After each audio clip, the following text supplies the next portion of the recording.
The grill is shot. The chairs are held together by optimism. And what happened to the rug? Sounds like your outdoor setup is not ready for patio season. Fix it all with Wayfair. Shop Wayfair for grills, rugs, furniture, and more. With 20 million 5-star reviews, room of choice delivery, and expert setup on qualifying orders, it's never been easier to do more for less. Get 10% off your first eligible purchase. Hurry to wayfair.com or download the app now. Wayfair, every style, every home. It's the Draft Roundtable right here on 97.5, the KSL Sports Zone. Getting you ready for the 2026 NBA Draft, which is just getting started at the Barclays Center in Brooklyn, New York. We are live from JCW's here in South Jordan. Joining me now, the coach, my co-host for Jazz Pre-Half and Post, and, of course, the co-host of Scotty G and the coach, the one and only Tim LaComb. I've missed you the last couple of drafts, so this feels just natural that you and I are back on the air together in general, but certainly for the draft. Well, I'll take the draft, but we still need some time. I mean, we need time apart because the season gets long. It does. And we love it, and we get ready and dive into it, but at some points, we got to lean into. So I'm going to enjoy summer for a minute. And, man, this draft, if you can't get excited for this.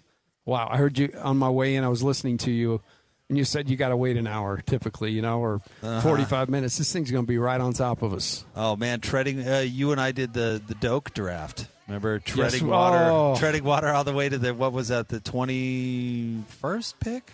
And I had Desmond Bain and McDaniel circled like, okay, we can get either one of them. And then Doak. We got doked. Doked instead of deked. This draft is not going to be that. So the Jazz with the number 2 pick, we're going to find out pretty quickly what they're going to do. Unless they trade back into the first round, the Jazz do not have another pick. So we, as far as the show goes, will keep you informed on all the picks, but as soon as the Jazz make a pick, I'm sure we'll be a little bit more focused on what's going on locally. We are expecting to get whoever the Jazz pick on the air, which this is one of my favorite parts about this show, Coach, is usually we get the first chance to talk to the newest Jazz member. So we're expecting to have a chance to do that. Ben Anderson is at the draft. We're not sure. We're hoping we'll get a chance to check in with Ben, but he also will get the media availability for the new draft pick, and we'll probably be able to air that audio. And then also whoever is made available from the Jazz front office, most likely Austin Ainge. But you never know, Coach. Maybe Danny rolls out. Maybe Justin Zanuck rolls out. Everybody makes some takes comments. a turn. Hey, we'll put them on the air if they want to get out and give their thoughts. Because it's not every day, especially with this franchise, that they have the number 2 pick. Yeah, we talked about it on air today. You got to go all the way back to 1980, and it was June of 1980, and Jimmy Carter was president, if you can imagine. So it's been that long, and, the Jazz made hay with that pick with the Golden Griff. I got to hang with him at a camp this year, and you want to talk about a great guy, but had awesome stories about coming to Utah, and Utah was new, a new NBA team at the time, and was a little bit, they were crunched, and so he just talked about some of those early years, but you fast forward to now, and you and I had a front row seat the last 4 years to the rebuild, and I don't know that anybody would want to run in and trade us for that. But we actually found joy in it and watching those guys grow, watching the organization grow, and tonight's kind of the capper, the culminating piece. It has been an interesting 4 years. I honestly don't know if the Jazz needed the number 2 pick to pull out of the rebuild per se, but it certainly is an exclamation mark on what's been an interesting 4 years. I can't believe it's been that long, to be honest with you. It's crazy. And the Jazz get the number 2 pick, not on the year where they had the worst record in the league. Not that they were, threatening 500 this year, but it is interesting that they do, in fact, move up in the lottery. Coach, and Scotty's going to jump on here, too. Scotty remembers a lot of these drafts, but, the Jazz pick in the top 5 so seldomly. I mean, you can pick out these types of draft nights, and tonight will be another like it. But, Scotty, let's hope it's not like when they drafted Enes Kanter, when they had the top 3 pick. Yes. Or Dante Exum. Their last 2 times really in the top 5 has not gone swimmingly. Before that, they traded up from 5 to 3 to get to Darren Williams, and there's no doubt that was a success. Yeah, but they also they went past Chris Paul to get him. I'm still glad they didn't draft Chris I Paul. know. I'm not. I'm still happy that didn't happen. He's on Jake's.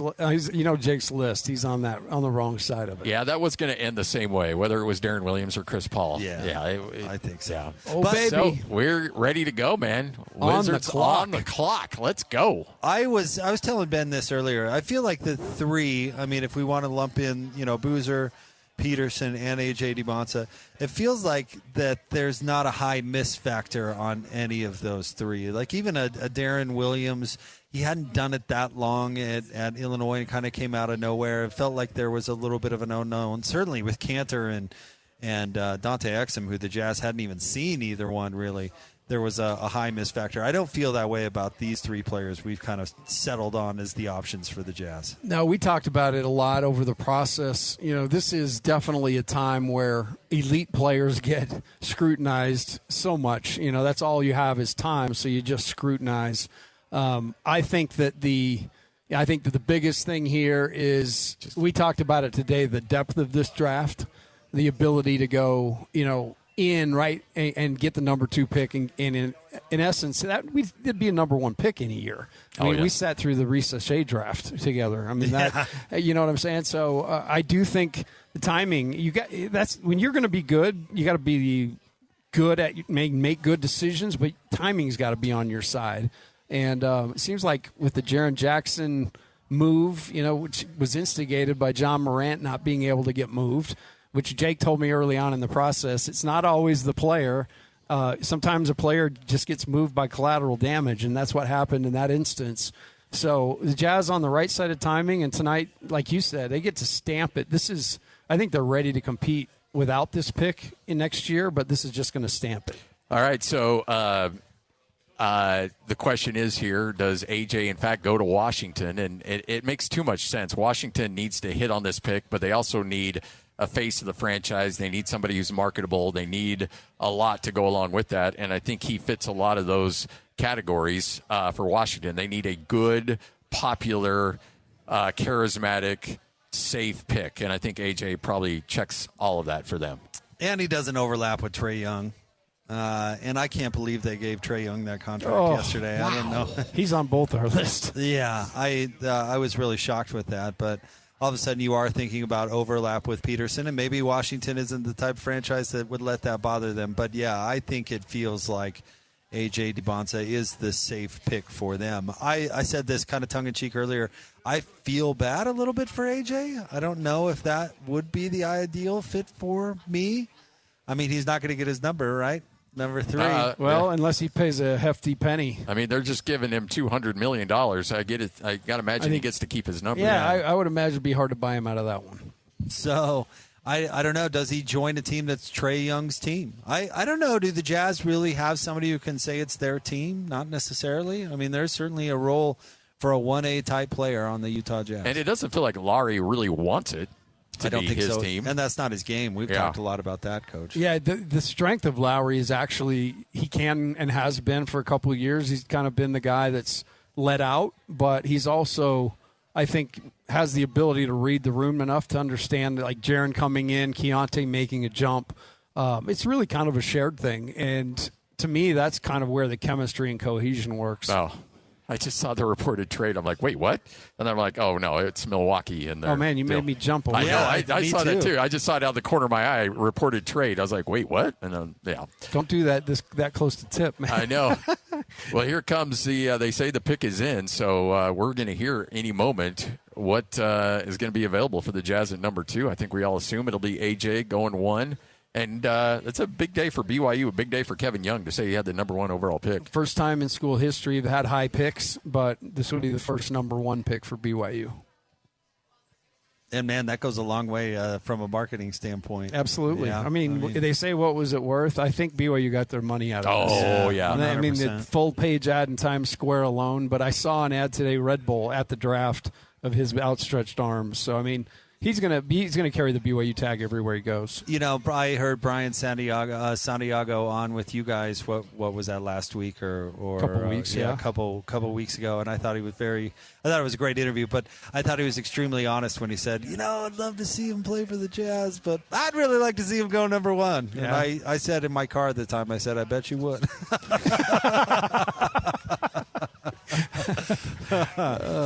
We're keeping our eye on the podium because the pick is in, so we're waiting for Adam Silver to finish a sandwich. Yeah, exactly. Took a bite at the wrong time. Torture everybody. Well, he's got to put on some sunscreen. You don't want to get those lights are pretty bright. Okay, easy on the sunscreen. You don't want to. The guy over there. Scotty, get some sun. All that yard work, Scotty G. SPF 200. Yeah. Oh man, isn't that? I pay more attention to that than I ever have. But I know, right? Making jokes about pale Adam Silver. We're just waiting for him to come out, and then the Utah Jazz will be on the clock, and of course Memphis there in pick number 3. Most the consensus mocks out there at this point have AJ Dybantsa going 1, Darryn Peterson 2, and Memphis going with Cam Boozer. In fact, one of the well, let's get right to the podium. Let's get the number 1 pick. With the first pick in the 2026 NBA Draft, the Washington Wizards select Anise Dybantsa Jr. from Brigham Young University. There you go, AJ Dybantsa. Do we really need to do that, Adam? Was that really that necessary? He just wanted to throw him off one time. Anise Dybantsa Jr. So Scotty about fell off his chair over there. Didn't know what was coming. All right, the Utah Jazz are now on the clock with the number 2 pick. But, yes, A.J. Dybantsa from BYU goes number 1 in the 2026 NBA draft to the Washington Wizards. Pretty much what we expected. Yeah, and honestly, this sets the table for Darryn Peterson. I'd be shocked at this point if it was anybody but Darryn Peterson. But it certainly feels like that's the direction it's going to go, where he's heading in that direction, where the Jazz are heading in that direction. And honestly, I think if you look at, this is a guy who, if he doesn't play last year, if he just works out in a gym and does Instagram videos saying, hey, I'm getting better, he's number 1 this year. Yes. But the ultimate fiasco of fiascos at Kansas, and, if the Jazz obviously go through and pick him, they've exhausted, believe me, they've exhausted all that. There's nothing there that they're uncomfortable with at the medical. But, man, I'm happy for A.J. Dybantsa. What a great thing for him. What a great thing for the state. BYU obviously going to be always attached. And, all the way along we talked about it, Washington had to do the thing that made the most sense. They couldn't be scrutinized. This couldn't be an Otto Porter or a Bradley Beal. It had to be a guy. And they got a guy. I mean, led the nation in scoring last year, has the ability at any point to just catch fire in a game. And he wants the heat. He's out there saying it and talking, and now it's time to go out there and show it. Saw a interview with Kevin Young where he said Washington just can't screw this up. Don't overthink it is the word he used. And a lot of times you try to get a little too cute with the draft. You try to think out, be the smartest man in the room. This checks all the boxes there for them, and it makes a lot of sense that you would snag a player with this kind of potential, with this kind of upside, and it certainly feels like they knocked it out of the park. And now the question is, can he shoot? How are people going to defend him? Like, there's going to be a lot of question marks about him, but nobody can take away that number 1 overall pick from that title, and that's something that he and Darryn Peterson both been fighting for a long time. I think his shooting is going to be fine. I mean, I would defer to you, Coach, but, people get focused on the 33. Listen, watch him shoot free throws. Watch his stroke. I mean, he's got a good shot. He's got good form. He's not bringing in anything that's broken. Ben Simmons was bringing a broken shot into the NBA. That's not what's going on with AJ Dybantsa. Not going to Ronnie Brewer this thing? No. Do you remember that? The ski wampus elbow. I mean, that's not the situation with AJ. And I've heard you talk about this, but space is going to be a big deal for him. He was playing 1-on-5 at BYU, and that won't be what he's dealing with in Washington. Yeah, I mean, as it stands right now, Anthony Davis, Trae Young, and him. I mean, if you get those other guys, and Alex Sarr, if you can get 2 of those guys to, wake up and then show up every night. That's a pretty powerful crew, and spacing would be on his side. I do think his real strength is the fact that he wants it so bad.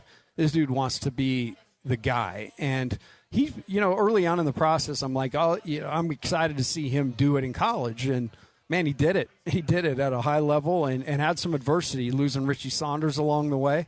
But just really happy for him. This is what the kid put on his wall years ago, and he's sitting there in that seat now, and nobody can take it away. And we are about a minute from the Jazz pick being in. The pick is officially in, and again, Coach, Boozer, I think, has a chance to be a tremendous player for a long, long time in the NBA, and I would be surprised if he's not. But just the sheer athletic, you can't pass up Darryn Peterson. If the Jazz had the number 1 pick, and from what I've watched them all, I would take Darryn Peterson number 1 for the Jazz. Yeah. Like, this dude, you talk about putting a stamp on it.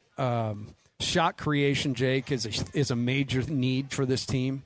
Somebody that can attack the paint. And we've got Isaiah Collier does a great job of it, but the finishing and, the shot is a little in progress. This is a guy that's tried and true. So add shot creation and that big body to this team. Whoa. Yeah. 6'6", measured out to basically 6'5" without shoes on. He's got tremendous positional size. We'll see, does he want to be that on-ball, off-ball, ball creator? The Jazz certainly could use the ball handling. But maybe, there is a push at the end for Cam Boozer. We will find out. Darryn Peterson doesn't look like a guy who doesn't want to go number 2 to Salt Lake City right now. He's getting ready to stand up. He's looking like, all right, let's do this. I want to hear my name called, and let's get to work. And think about this. So Austin H took over a year ago. So think about the year. If you were to add in that year Ace Bailey, Jaren Jackson Jr., and Darryn Peterson is what I believe it's going to be. What a haul. You're out there and you're trying to assemble talent to go forward. Man, they got some talent. Bold moves, too, might I add. We talked about it last year with Ace Bailey, and then to make the big trade, really win the trade deadline, in my opinion, and now we'll see where they go. But to draft a player with the game and potential of Darryn Peterson, which is kind of where we're assuming this thing is going to go, we'll see. All right, let's go to the podium and find out. With the second pick in the 2026 NBA Draft, the Utah Jazz select Darryn Peterson from the University of Kansas. There it is, folks. There's the pick. Darryn Peterson from Kansas, taken as number 2 by the Utah Jazz.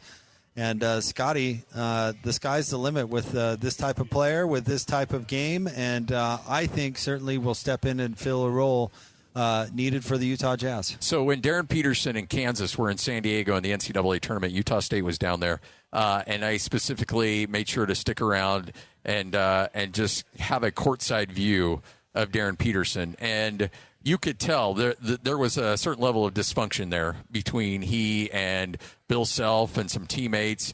You could tell there was something, and I don't know what it was, but there was something. But you could not deny, as soon as the game went, as soon as you got out of the huddle, as soon as all of a sudden the ball's inbounded and you're like, whoa, this dude is far and away the best player on the court, and it's not even close. And sometimes he'd get freeze out by teammates. Sometimes he'd freeze out teammates. But when the ball was in his hands, his IQ was through the roof. His athleticism's through the roof. If this guy taps into that, and I think Will Hardy's the guy to be able to do it, then watch out, folks. This is going to be scary. Glad they got him the Jazz Note hat. They picked a good Looks hat good, for right? him. Yeah, looking sharp up there in that Jazz Note. But, Coach, as we talk about this team emerging from the rebuild, it feels like they have a natural spot for somebody with this skill set. Oh, man, you've always got a spot for a guy with this skill set, and that's somebody who can put the ball in the hole. He's a guy who shot 39% from 3. I watched so much of his tape because I'm an old coach, and he really had to convince me. Last year left a little bit of a bad taste in my mouth with the creatine and all that stuff. So getting to the bottom of that was going to be vital, and certainly the Jazz got to the bottom of that. I think the entire league did. We got that buzz a couple weeks ago. But just in sheer size and ability, Man, he fits like a glove. And you imagine right now, Keontae George, after his jump, this kid, Ace Bailey, is a guy who's going to be out there. You just have very big, long, and active wings that can all be a threat. This is lining up very nicely for the Jazz. Scotty, a lot of people saying the best shooter in the draft, playmaking, ball handling, all things the Jazz need. Well, and I think Coach has done a really good job talking about defense, too, the perimeter defense. You guys saw every single solitary game that was lacking in a big, big way. And you bring back a shot protector or rim protector in Walker Kessler, which, we all assume will be back in a Jazz uniform next year. And then you have a perimeter defender with the size and the length, the Darryn Peterson, and what all appears to be a willingness to play defense as well, and that dogged mentality. You might have gotten Stephen Castle, who can shoot and far more athletic. Now that's an intriguing comp because he was an absolute difference maker in the playoffs. We just watched it happen. So if that is what he turns out to be, I mean, that has the potential to be a really special player. I the other young players. I wonder, Coach, if all three of those guys can't push each other. Speaking of Peterson and Keontae, who I do think will be battling it out for some of those playmaking abilities, but then you throw in a young Ace Bailey too. Is they're going to be competing 4 minutes and 4 roles on this team? And the way you want it as a coach, you certainly want a ton of talent when you're looking at your team, looking back at you.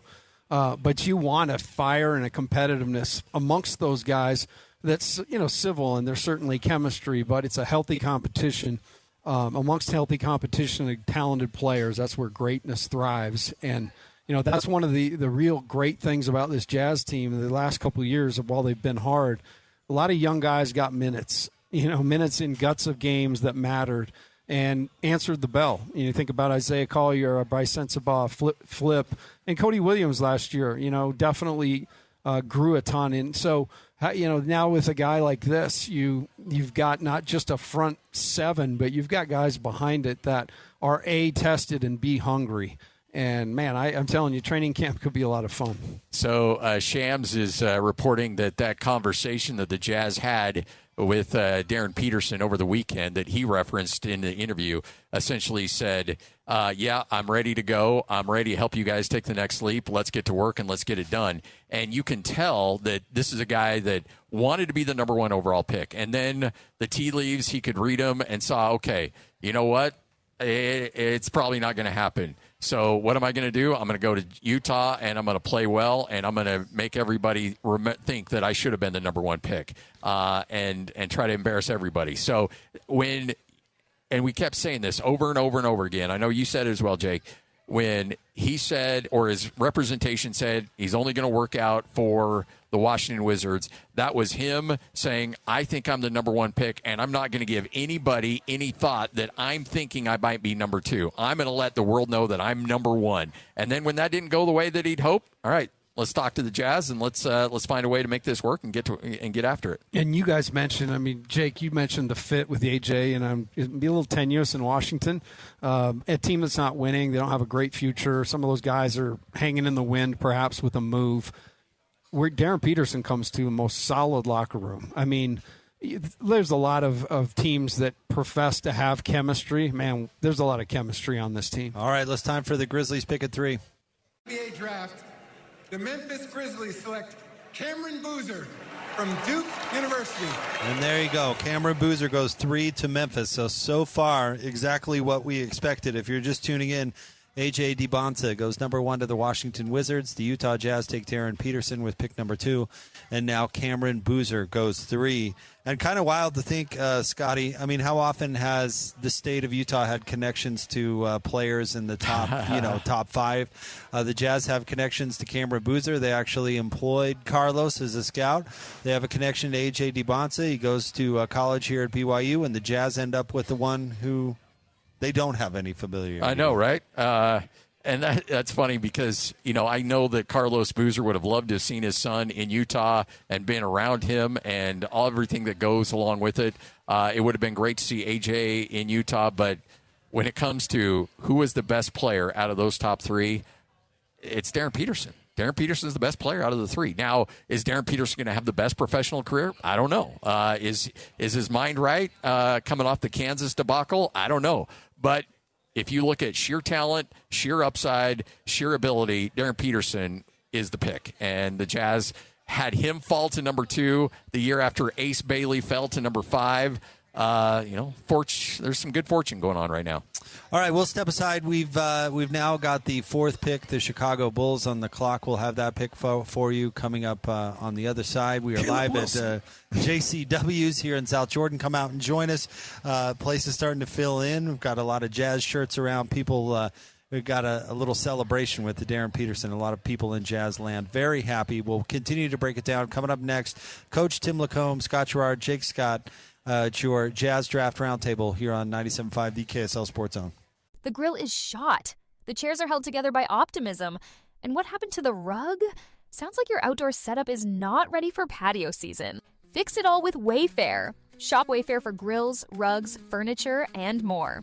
With 20 million 5-star reviews, room of choice delivery, and expert setup on qualifying orders, it's never been easier to do more for less. Get 10% off your first eligible purchase. Hurry to wayfair.com or download the app now. Wayfair, every style, every home. Jazz Draft Roundtable here on 97.5, the KSL Sports Zone. Jake Scott, Scott Garrard, and the coach, Tim LaComb. The Bulls pick is in. We have not had an announcement yet at number 4. If you're just tuning in, the Jazz take Darryn Peterson with pick number 2 a mere moments ago. Is Carlos using that head paint that he was using on his beard?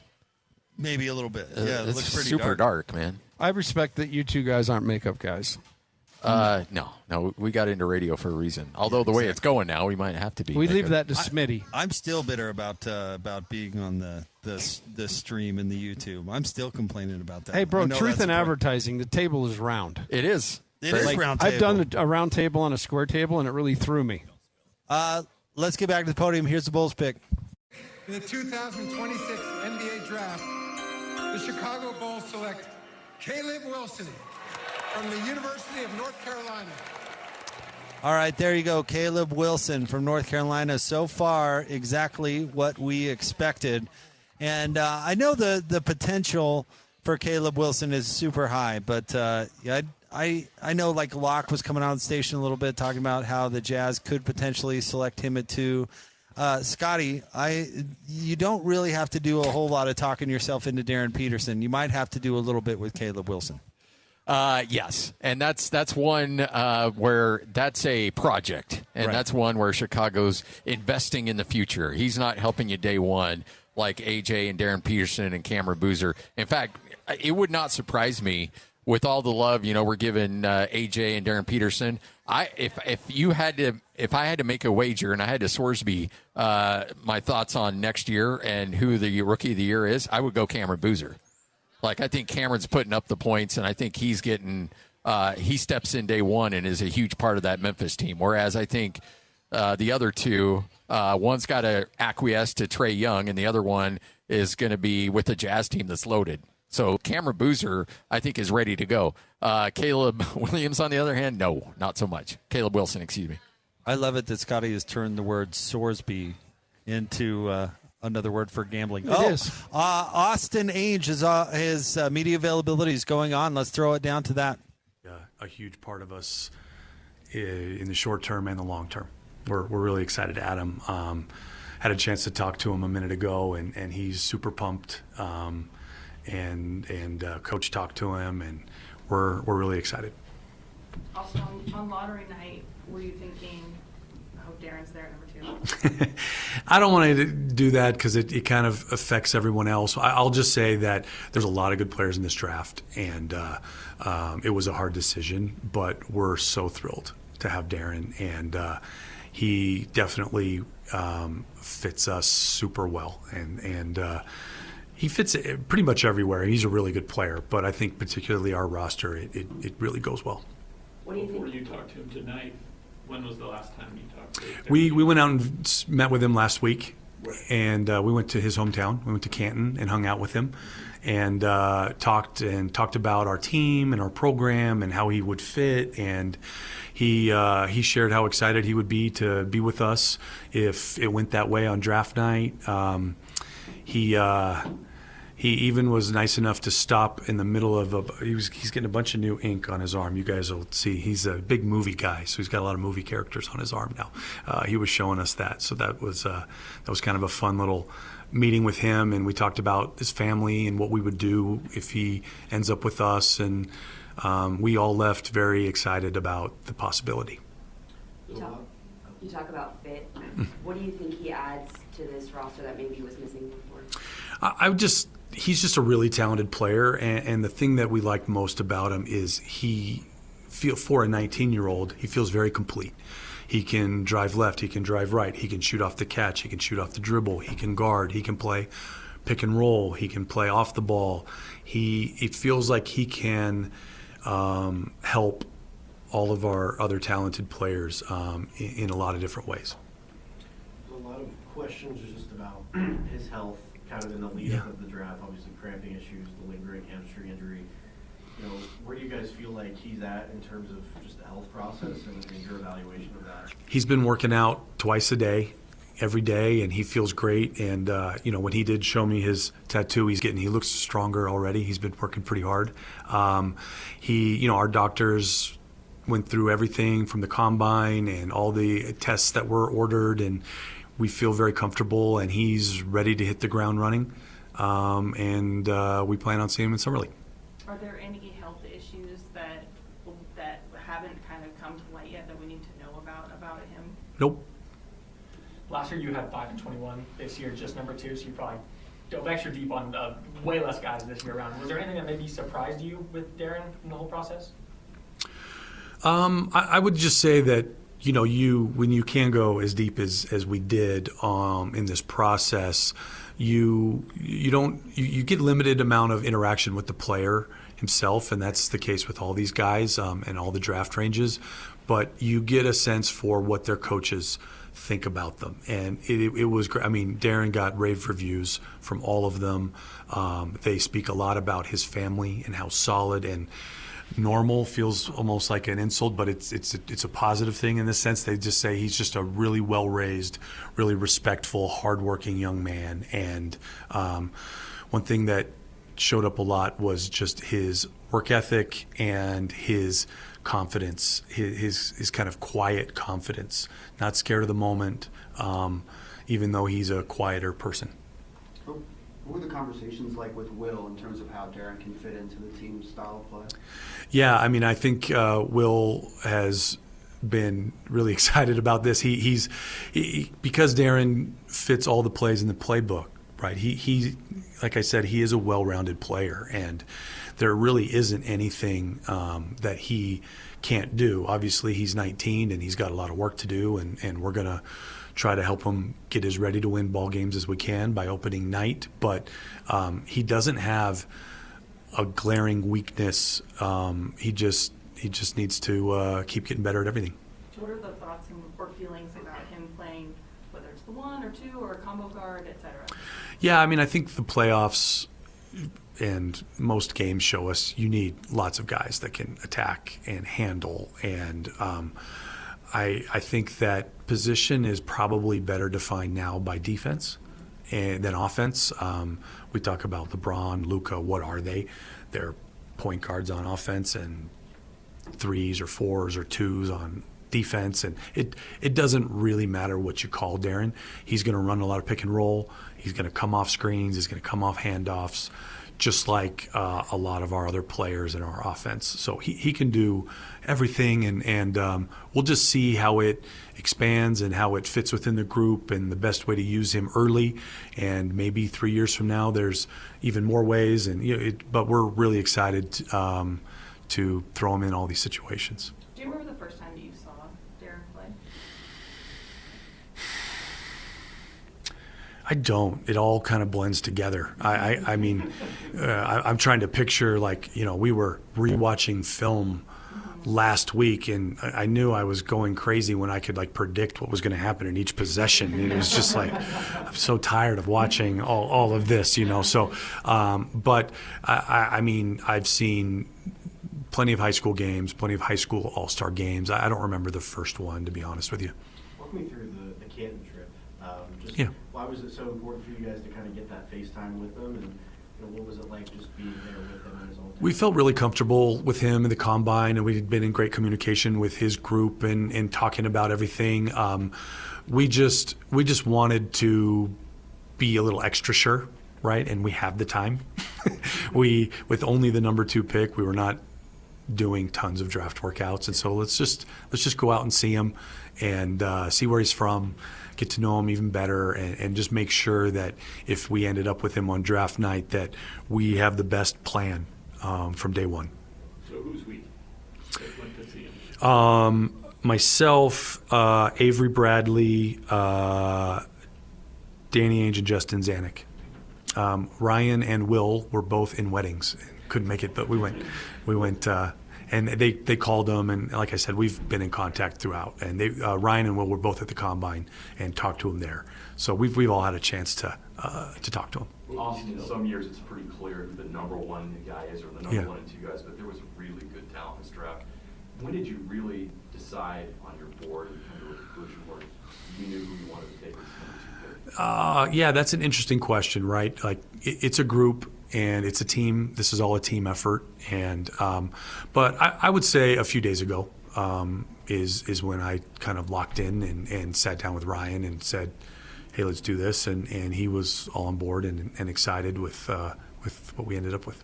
I'm just curious if you could describe the feeling in the room, because just the energy you're giving off right now, I can tell you're pumped, you're excited. Just what was it like to submit Darryn as that number 2 pick and then know that it's happening? It was great, and we're so excited about Darryn. It's just a culmination of a lot of patience and a lot of building, right? And we're just really grateful for our fans and the fact that they've stuck with us through this rebuild, and we're really excited that on top of Darryn, we feel like we've got a bunch of other talented players and that we can make big steps this year. So it's Darryn, and then it's all of that all together. You said that it was a hard decision. You also said you feel like Darryn's just a very complete player. Yeah. What was, in your mind, kind of the deciding factor on choosing him in such a talented draft? Yeah, I mean, it's hard. The draft is hard. There's, as a league, right, we don't always get it right. But Darryn felt like such a great fit. Like I said, culture, talent, position, ability, who he is and what he cares about. It feels like it really fits our team. You mentioned that on the Canton trip that you told Darryn what you wanted to do with him and let him know what the plan was, and I'm kind of wondering what it was that you told him. What is it that you want to do with him? We talked about our roster. We talked about our system. We asked him, how much he knew about our players and Utah and our history. And we showed him about how amazing the Jazz fans are, how many sellouts in a row we've had, how they support us through thick and thin. We talked about the way we play basketball, how we are a ball movement, body movement offense. And he loved the sound of that, and he liked to hear that we're going to go all in trying to win next year, as many games as we can, and that we think we really have the talent to both help him and that he can help. You kind of already hit on it, but you've made moves. You got Jarrett Jackson Jr. before the trade deadline. You have a lot of experienced players, some guys that have been all-stars, but you also have a young core. Where do you feel like he fits into that, and how beneficial do you think it will be for his future to kind of play alongside some players that have been all-stars and have that experience? Yeah, that'll be fun to watch. But Darryn is like I said, a very complete player for his age, and so I think he will fit seamlessly in with our group. But it's always a big transition for 19-year-olds. So we'll do everything we can this summer to get him and Ace and Keontae and Lowry and Jaron and Walker and Bryce, Svi and Cody, everybody on the same page and get as much chemistry and work and get ready. I'm going to let you get back to the draft, and thank you all. Thanks. Thanks, Austin.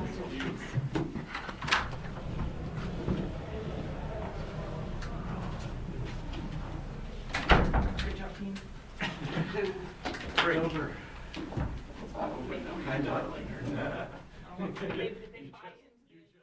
All right, there you go. That is Austin Ainge, President of Basketball Operations for the Utah Jazz. We are live here at JCW's. Of course, Austin Ainge reacting to the Jazz selecting Darryn Peterson with the number 2 pick in the NBA draft. Joining us now, by the way, just catching you up on what's going on with the draft.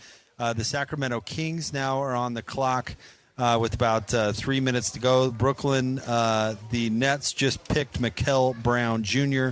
Out of Louisville. Patrick Kinahan jumps on with us now. PK, we talked about it. It seems like we've talked about it forever. It finally happened, and Darryn Peterson's the newest member of the Utah Jazz. Sit back, boys. I need 15 minutes starting right now. Our guy's windy. He's ready to go. He's feeling windy. I got underwear older than that kid. What? No, he's gonna. Somebody texted me. He's gonna have Filipowski's number. They're gonna make him give it to him. If he wants it, then what's that number? Do you guys know it? Off the top of my head, no. I can't remember Flip's number. Well, whatever it is, 22. 22 is right. Yes. Yeah. From now on, I'm telling you, he'll be the last guy to wear number 22 for the Utah Jazz. Wow. Yes. Look at that. Let's get that straight. And that's the guy who said, "Oh, I've seen it all" at Kevin Durant's Summer League. Oh, this guy is so skilled. He's so smooth. This is smooth jazz. He is the most skilled player they have drafted, and I can't remember when. And I don't know. Maybe ever. Yeah. He might be Griffith, dude. Seriously. And maybe he you're was going as back. smooth as it could be. Whatever you need him to do, I really believe he can do it. You know, and I trust Austin Ainge. You weren't coaching at BYU back then, but I was the beat writer then. I got to know him pretty well. His basketball instincts are off the charts. I know they did all their homework to figure it out. They believe all that stuff. As I tweeted out, creatine be damned. This is their kid. This is their guy, right? And now he wanted to go number 1, and he didn't make up for it. You have an opportunity to come in with a really good team that is ready to win, and you can make a major contribution this very season. And I'm expecting big things from him this season, and I'm expecting huge things from him in 2 to 3 to 4 years as he continues to progress. I'm super high on this pick. What do you look at in terms of what the Jazz are going to expect out of him in year number 1? In terms of, do you think he starts? I don't know. You know, he's going to have to earn his way. Yeah. Will Hardy now has so many tools that he has never had at his disposal, right? So it's going to be fascinating, don't you guys think, to see how all this puzzle is going to come together? Because they can do a lot of different things. And I've been around Kevin Young now for a little bit. I know you've been around for him longer, Tim. And he was on Jim Rome, old DJ's college buddy. Yeah. He and we subbed. We did Jim Rome a couple times. That he says, I really value skill and shot making, and this kid has it. Now, too, he pushes Ace Bailey. Yeah, I was going to bring that up. And, okay, Ace, you're not a rookie anymore, but you want your spot. Now you got competition. Keontae George, he scored a bunch of points and games didn't matter. Every game's going to matter this coming season. You want your spot. You want your second contract, and you had a phenomenal, third season? And what are you going to do going into it next year? So now you got guys on the perimeter now who are going to be fighting for playing time, and I think that's a good thing. And then you got your established guys, the veteran guys in the front court. So I really like the balance that they have. And where do we go from here? It's an exciting reason as to why I'm going to be on this station for another few more years. It's 2 reasons. Because I'm fired up for what the Jazz have, and my wife won't let me retire. So we got that combination, and here we go. I mean, we've been dogging it. We've been through the dog years. The dog years are over. I want to be a part of this ride going forward, because, man, I think this team's got a ton of talent right now for next season. Tim talked about it earlier, and I agree with you, and I agree with you even more now that they drafted Darryn Peterson. Let's get to the Kings pick real quick. 7th pick in the 2026 NBA Draft, the Sacramento Kings select Darius Acuff Jr. from the University. He's going to be a problem. Everything, I love that guy. Everything has gone chalk so far. Everything has basically been expected, except for he's going to disappear in Sacramento. Yeah. You know, will the Kings ever get it together? This feels like they've just drafted another De'Aaron Fox or Tyrese Halliburton. So even if he does become good, expect them to trade him. Yeah, and then he'll blow up. The minute he blows up. Then he'll blow up. Yeah, so I don't know. You're exactly right on chalk. Like, I've got the consensus. I pulled up a consensus mock today that takes everything into account, and we are 7 for 7 on that consensus. You guys had Wagler going that early? Yeah, this mock did that I looked at. I actually wondered if he would go maybe 6, but yeah, he jumped a spot. He went 5 to the Clippers, by the way, if people just tuning in. The top 4 win as expected. Washington with AJ Dybantsa, the Jazz with Darryn Peterson, Cam Boozer at number 3 to Memphis, Caleb Wilson 4 to Chicago, Keaton Wagler 5 to the Clippers, Mikal Brown goes 6 to Brooklyn, and Darius Acuff just now off the board 7 to Sacramento. You know, I think you go back to the Jazz and what they look like next year. Will Hardy hasn't been given the best of circumstances as the head coach of the Jazz, but you look at the development that Keontae George has made, that Filipowski's made, that even, you go down the list, a lot of these guys have really flourished with Will Hardy. Now, with Will Hardy having a guy like, Darryn Peterson. Exactly. And so crazy? It's like, holy smokes, I've been...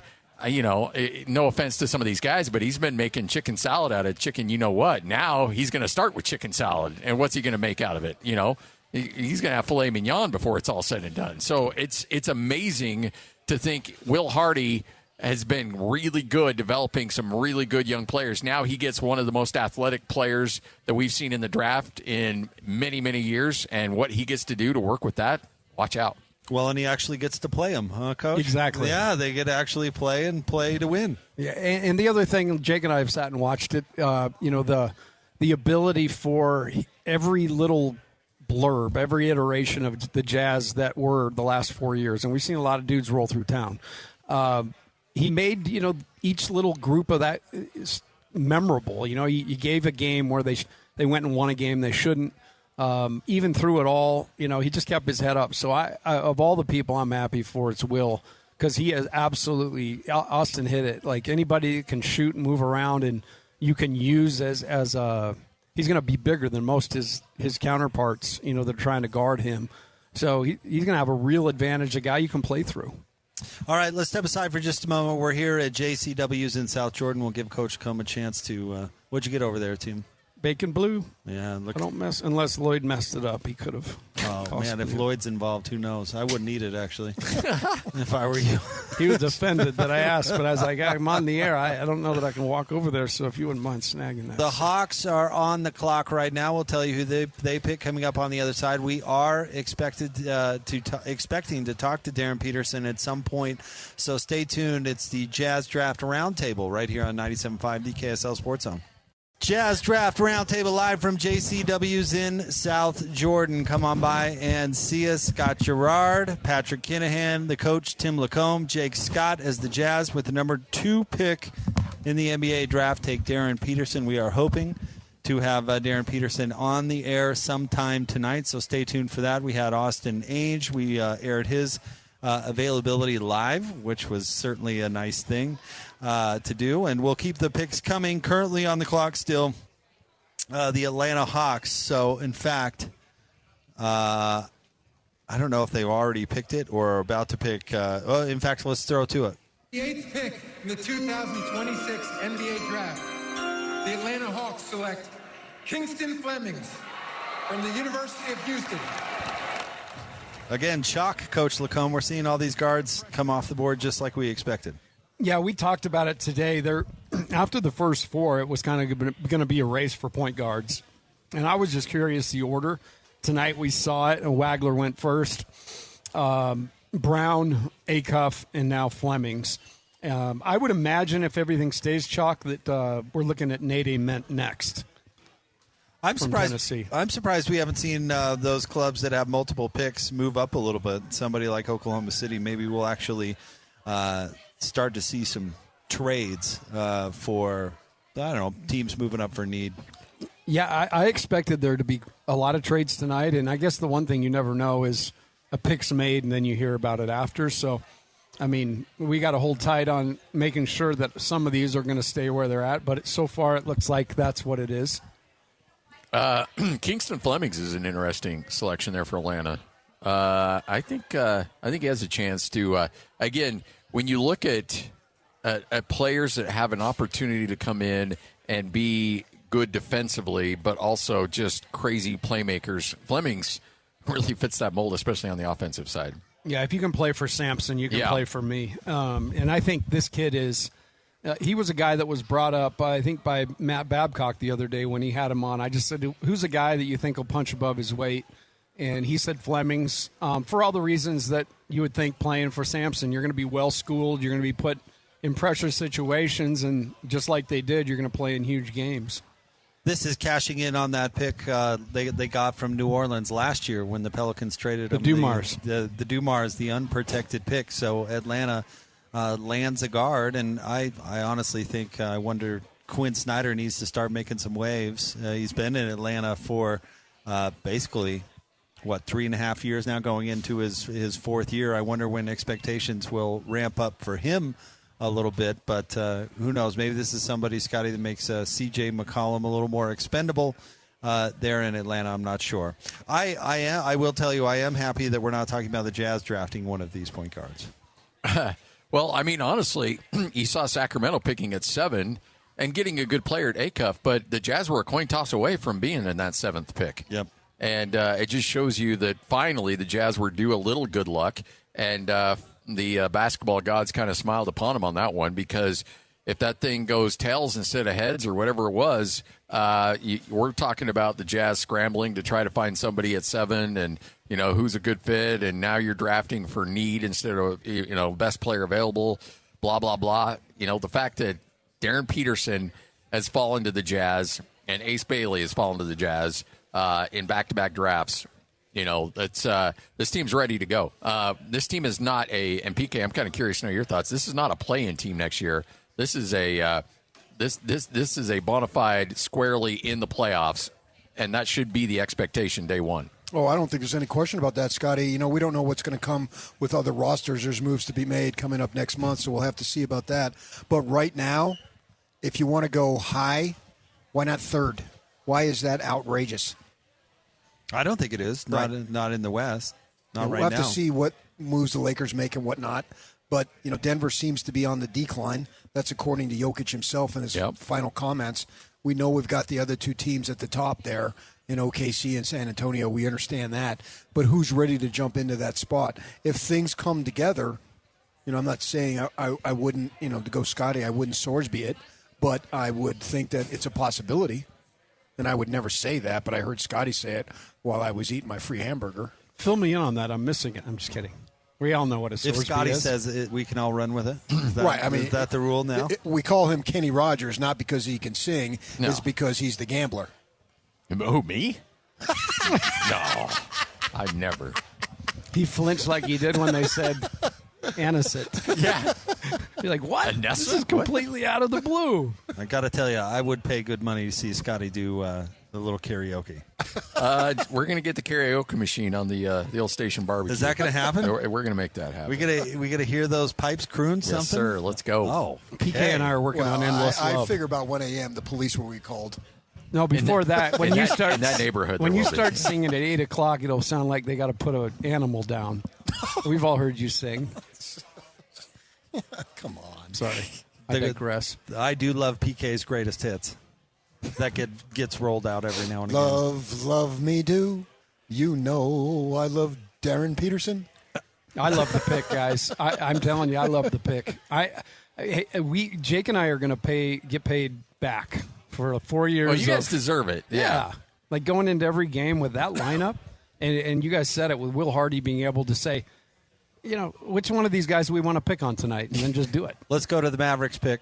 With the 9th pick in the 2026 NBA Draft, the Dallas Mavericks select Morez Johnson Jr. from the University of Michigan. Still not a lot of surprises in the draft yet, Coach. Now we're getting to the point where maybe we'll see Mara possibly from Michigan. Maybe we'll see a team trade up to get that. But so far, very little movement in the draft tonight. So how about that? You got the new coach of the Dallas Mavericks selecting one of his former guys. It feels like Rick Pitino when he took the Boston job. And so they got a picture of Dusty May over there like, hey, you know what? I'm celebrating my player and also welcoming my player all at the same time. So double dipping. You think that's going to work, Tim?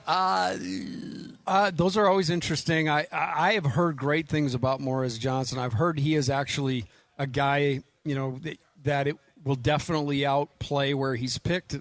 He was supposed to be about 13, so he did jump a few spots, but it's going to be unique because everybody else in that locker room doesn't have that same relationship. So you have to work hard to make sure we're all on the same page. Pass the ball to Cooper. Yes.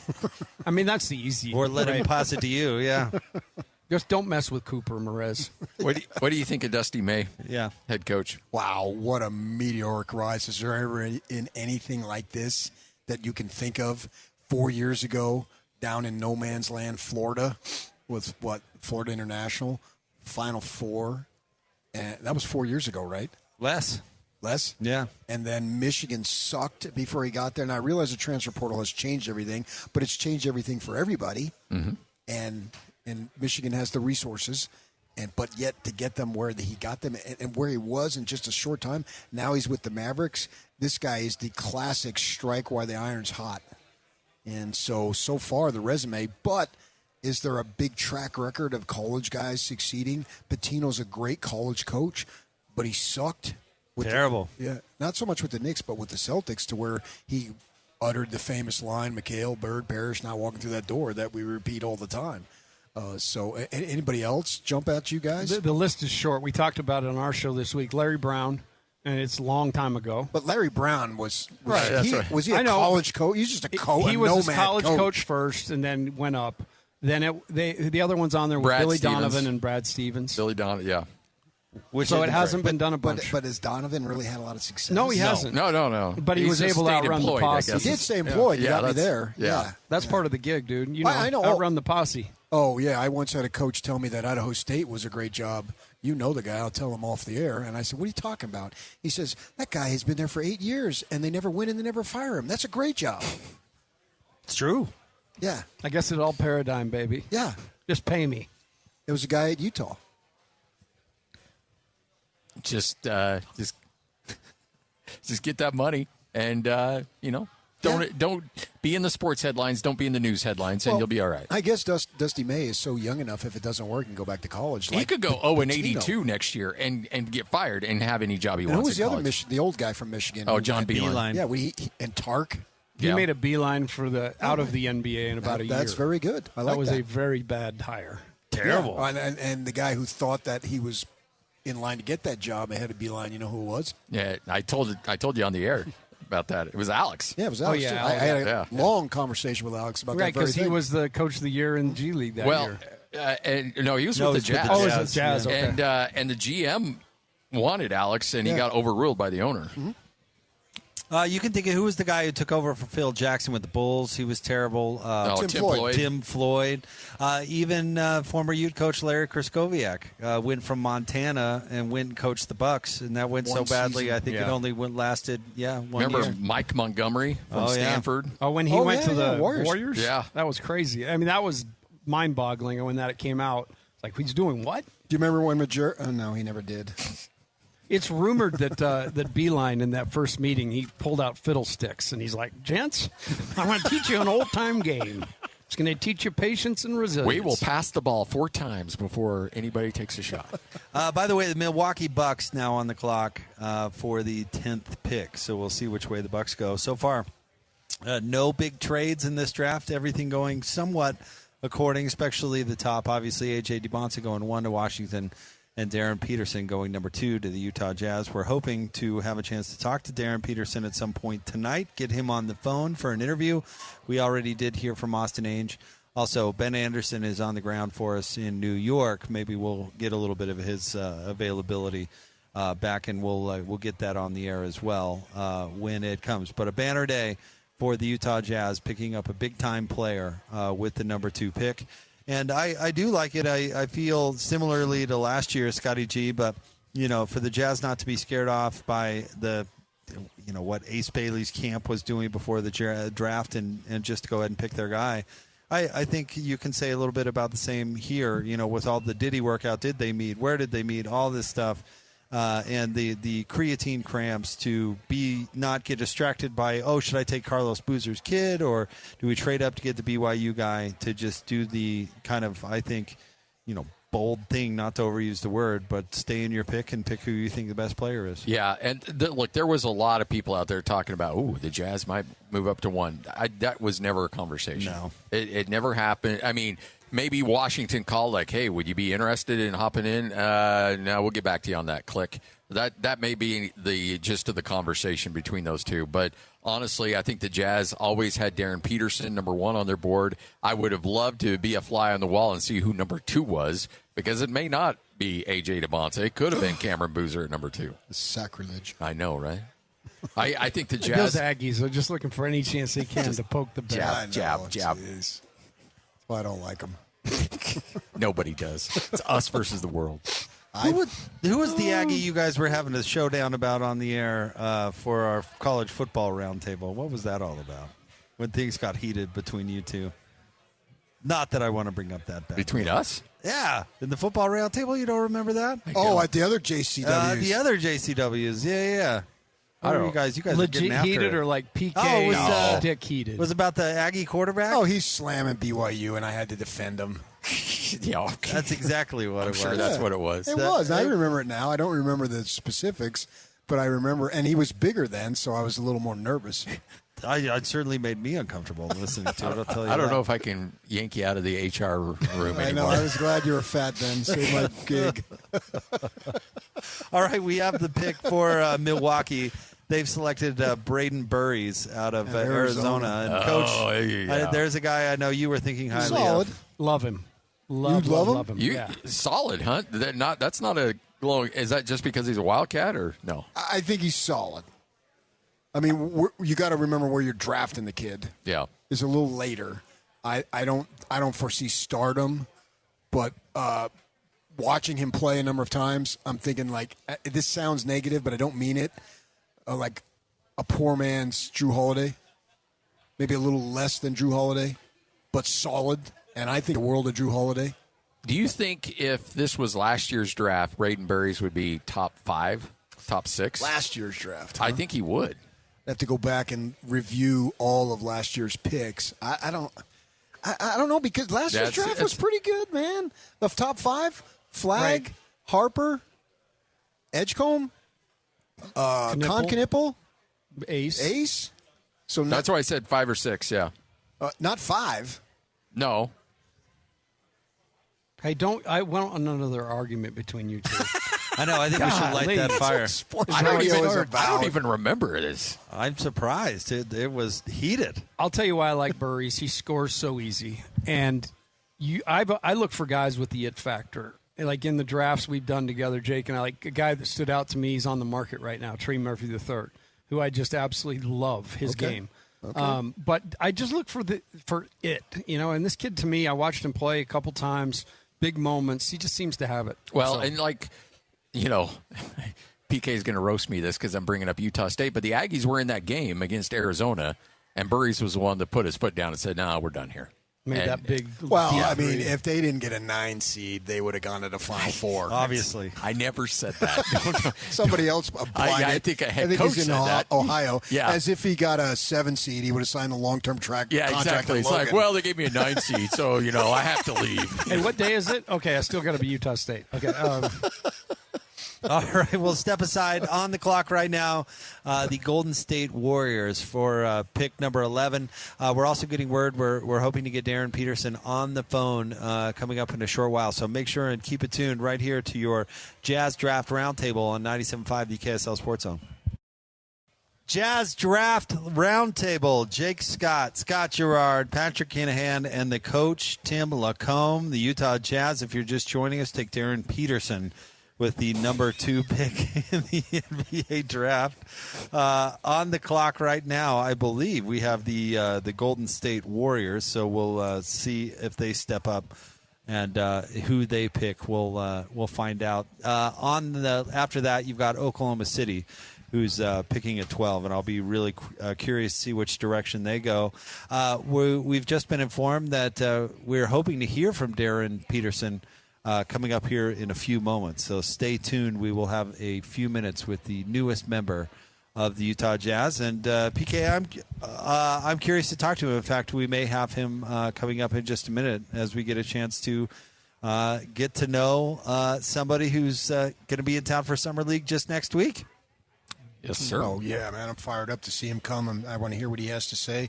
I just want to what's his mindset, man? Is he going to take the floor thinking, man, I'll show you all. I should have been drafted number 1? I would bet there's probably some of that there. Yeah. Why not, man? You were number 1, and you fell. AJ climbed over you. In fact, let's get out to the zone phone. Joining us now, the newest member of the Utah Jazz, the number 2 pick in the 2026 NBA draft, Darryn Peterson, with us here on 97.5, the KSL Sports Zone. Darryn, congratulations. Thank you for joining us. Thank you, guys. Appreciate it. When you met with the Jazz in your hometown, what were those conversations like, and what were your impressions of that front office that made the trip out there to talk to you? Yeah, it was a great conversation. They were just showing me the stuff that they have in store in the future and how I can fit in with the team. And it went well. And I'm looking forward to it. And you said, ask me the second part again one more time. I'm sorry. No, that was exactly what I wanted to hear, because I know the Jazz really wanted to get at some FaceTime with you. And I guess that gives you a lot of comfort level knowing that you had a chance to chat with them. For sure, yeah, it was huge that they came out and saw me, and I respect that a lot. And it's good to spend some more time with those guys outside of Chicago. So you didn't go number 1, Darryn. How much will you use that as motivation to show that you should have been number 1, and you will prove that at the NBA level in the coming months and years? Yeah, I'm super motivated by it. But it's behind me now. I can't go back and change anything. But now I'm with the Jazz, and I'm super excited to get there. And it'll definitely keep a chip on my shoulder throughout my whole career. And I'll take it out on everybody, not just that guy in particular. Darryn, you know through the process, we love that here. You keep singing that music, and you'll have a bunch of fans, even more fans. Hey, but the question I have for you is, how hard was the process? You're not you've said it. You're kind of a guy that likes to be alone, and not being in the fanfare. How hard was this process going through it with everything that it requires? Yeah, it wasn't hard at all, and I kind of use the wrong words when I say I like to be alone. Just during that process, I was spending some time alone because I feel like I had to go within and try to figure out what was going on. And once I did, now I'm back to me, a family guy, a guy that loves to be around people. I got 3 siblings, so I'm the oldest and all that. So I think I'm a cool guy. So I'm ready to go be that guy, be the face of a franchise.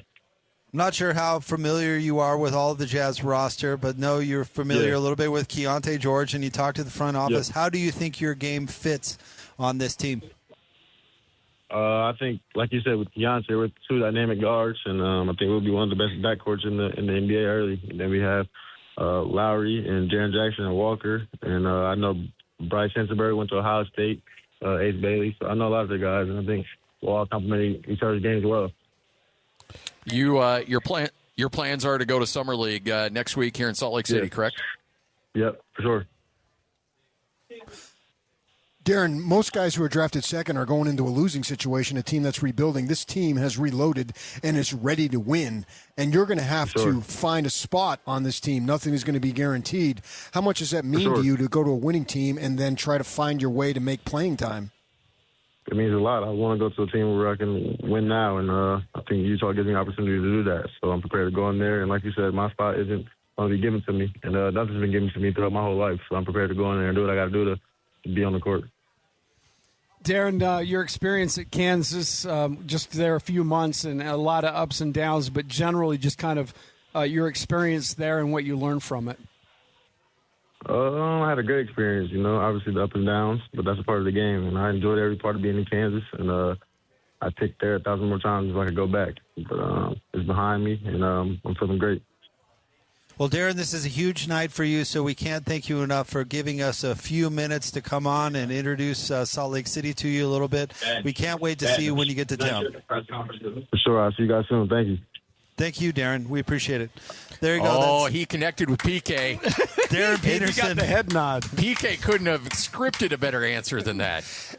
Not going number one will provide a chip on his shoulder throughout his career, not just against one guy, I wonder who that guy is, but the whole league. I'm ordering my 22 Jazz jersey tonight. There you go. How do you get PK's buy-in? Bitterness.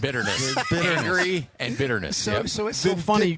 It's so funny because all that stuff came out last week, and I must have got 10 to 15 texts from people saying, can we really take a guy with an attitude like that, right? No. And all we're doing is just reading what other people say about these guys. 2 years in a row now where that interview, that guy, I'm telling you, sounds ready to go, sounds excited to be here. And we just have to remember this is a process. Scotty and I all week, for a couple weeks, don't take it personally. But, man, he said it, to be able to come to a team that's pretty much formed now and he can come find his way without all the pressure of having to be the guy from day one. Pretty awesome. I liked him clearing up, too, Coach. You asked him about how he's a little bit of an introvert maybe. And I like how he cleared it up and said, hey, I didn't communicate that well. That's not really what I'm about. And he said, he's about family and relationships and those sorts of things. I like that he's going to be a little vocal and give a little pushback on that narrative and we all know this being in the media. I mean, sometimes these narratives come out of nowhere and sometimes they're just people making assumptions. So good for him. Give a little pushback. Say, no, that's not really what I'm all about. He said, I'm a fun guy. I like to have fun, family, and I don't know. We have fun and family out here. Guys, it's the summer of us. And I'll take it out on everybody, not just that guy in particular. Oh, there you go. You had me at hello. Come here, big guy. Yeah. That's PK's Brothers guy. Don't shake hands. Brothers got a hug. Oh, man. You got two dudes connected with the ultimate chips on their shoulder. It was awesome. By the way, shout out to Derek and the communication staff there for the Jazz for getting Darryn Peterson on the phone with us. Pretty cool. Good job, Derek. That we get a chance to talk to him. Not even an hour after the Jazz drafted him. So shout out to the Jazz communications team for that. Appreciate it. I love the conversation about, look, you are in a golden situation. You may not have gone one, and you won't have that title you get to have next to your name, but you're also not stuck in the Siberia of the NBA when it comes to winning and a stable organization. AJ is going to deal with that, and he'll get stuck out there, and he'll immediately have to be the face of that franchise. He'll immediately have – their wins and losses are going to be judged on him. And that's a tough thing to handle with a team that has a dysfunctional organization as much as they are. Here, you got Darryn Peterson, elite-level talent, and he gets to come into an organization that's ready to win right now, that's got good pieces in place. He'll have a rim protector behind him so he can be uber aggressive defensively on the perimeter, and he can come in, make shots. He'll have a elite point guard, a young up-and-coming point guard right next to him, and this is going to be really, really fun to watch. And by the way, Oklahoma City just may have made a pick, a reactionary pick. A Wimby counter as Mara. Taking a day of Mara, and we did miss at 11. Yaxa Lindenborg goes to the Golden State Warriors. So right now the Miami Heat, which I believe this pick goes to Milwaukee, right? And number 13, they're going to be on the clock. But, yeah, I think OKC took Mara at 12 as a reaction to Wemby. But we talked about this earlier, I think they're going to lose Hartenstein. Wow. I do and too. So this might be a pick to pick his replacement at center, which might be a wise pick, and they didn't even have to trade up to do it. They got him at 12, which is a little bit of a surprise. Right. I mean, a lot of people thought they'd couple picks and get, but must have got intel he'd be around, and that was the guy they were in on. What's that, Christian? You want to throw? All right, we're going to have a chance to hear from AJ Dybantsa in a second. Sorry about that. One thing Darren said was that I think registered. I was actually looking it up. I mean, you get him going with Keontae George, the Keontae George we saw last year, who made a major jump. And you are talking about a top 10 backcourt in the league pretty early. I mean, you start thinking about it, the way the teams have lost pieces. And, I think you're looking at a team that could have the possibility if this kid could live up to the billing.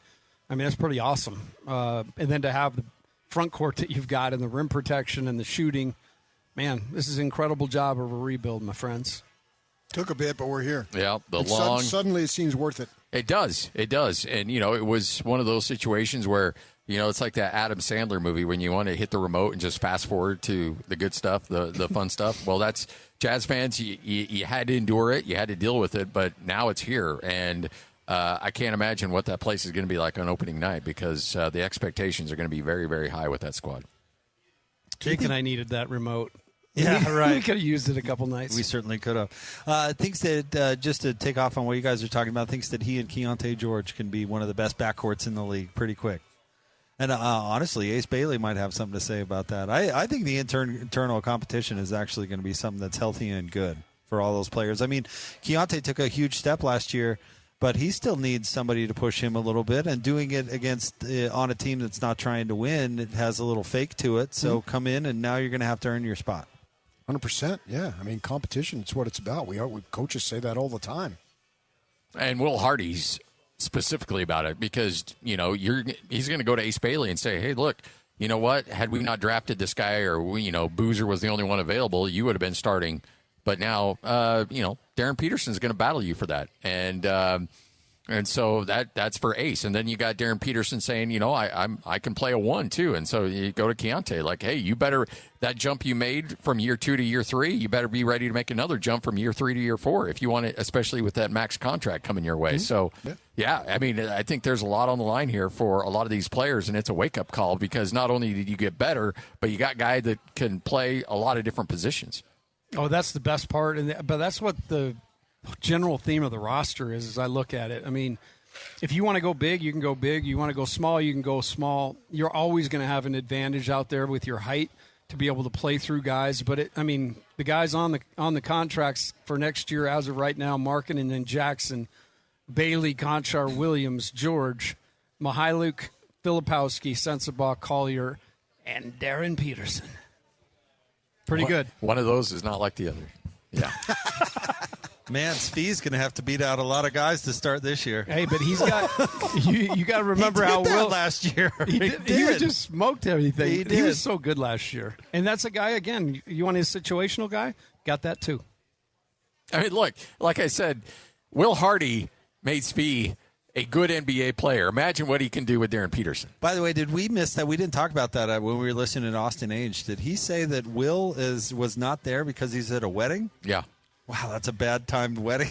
Don't tell me about it. 3 years ago, I had to go to a reception on draft night. Yeah, sorry about that. He and Ryan both had weddings that night. Yeah, wonder if it was the same wedding. No, I do know that Ryan's was family. Oh, okay. And Will traveled, so.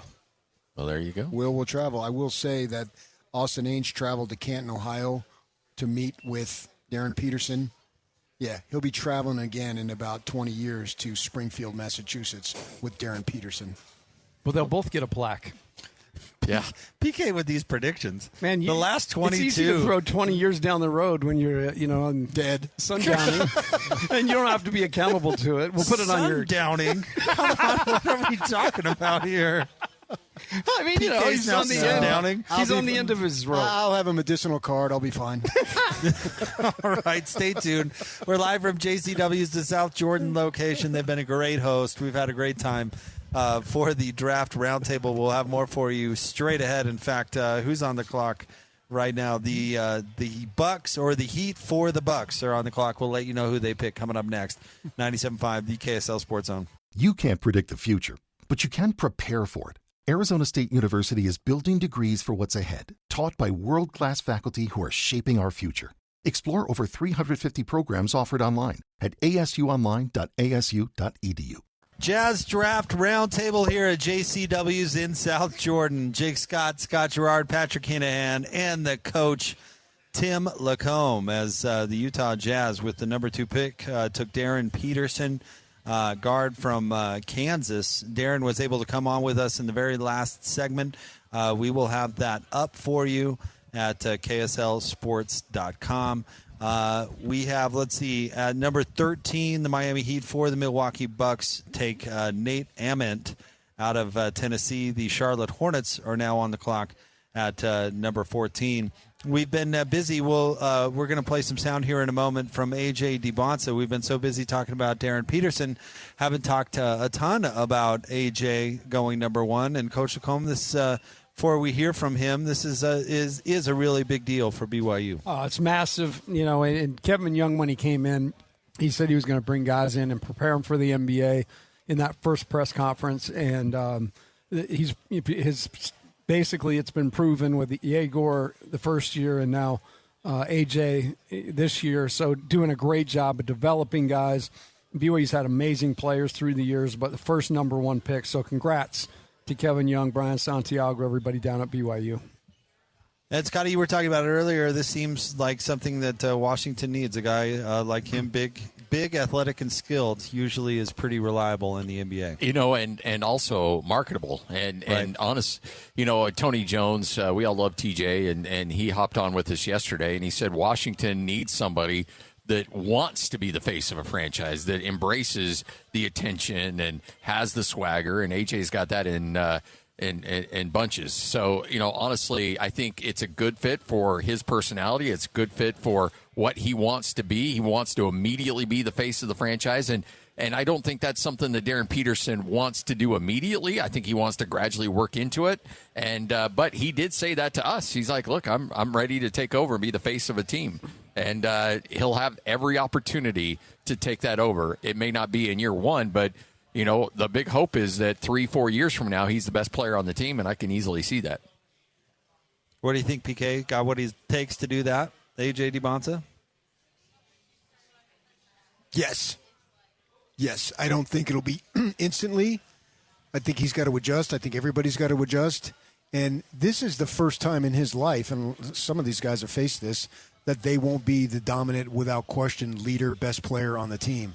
So how does he fit in? You got Trae Young there, and obviously if Anthony Davis ever plays, and what, Sarr is there? Yeah, right? Sarr, yeah. And these guys, they're pros. You're not. You got to prove to them that you belong as the number 1 pick. So they're going to be on you. And I would want whoever the coach is of the Wizards these days, Wes Unseld Jr., I don't know. No, I do know. But I would want my veteran guys, don't just roll over for this dude. Make him earn his way. And let's see what you got, man. I think that he has all the skills that he needs to be a great player, but I still think he's got to go through a little trying time to where he can't just do whatever he wants and get away with it. And how's that going to work?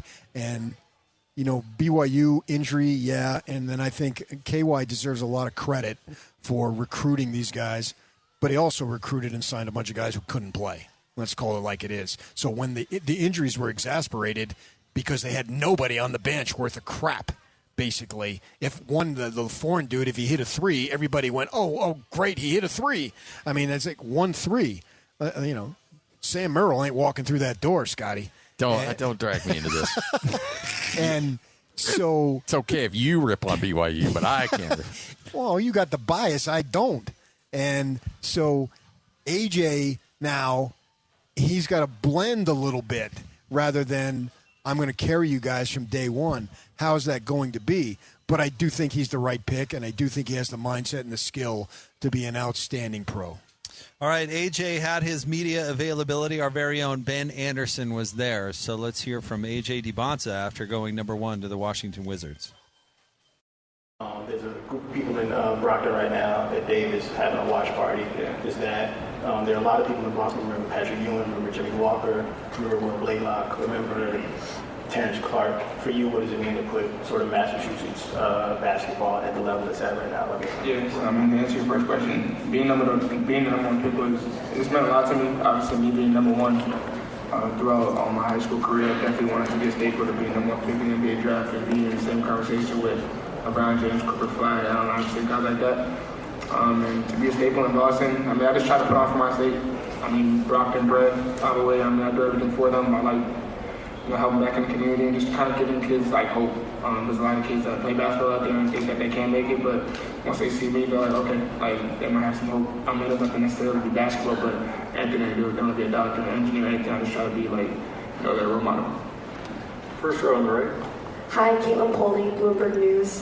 AJ, congratulations. I know you just recently visited DC. What did you think of the city, and do you have any message for the fans of the Wizards that you're about to play for? It was amazing. Obviously, I landed, got to meet the staff, got to see the facility. It was great. Recently went to a Mystics game when they played the Liberty. They actually won. I think I might have been some good luck. But I'm just super excited. All DC fans, I'm super excited to get there tomorrow and just so ready to work. Summer League coming up soon. I'm just ready to work. Third row in the middle. AJ right here. Nike put out an advertisement today that had Wale featured in it. I wonder what your plans are with them and how excited you are to be a partner of theirs.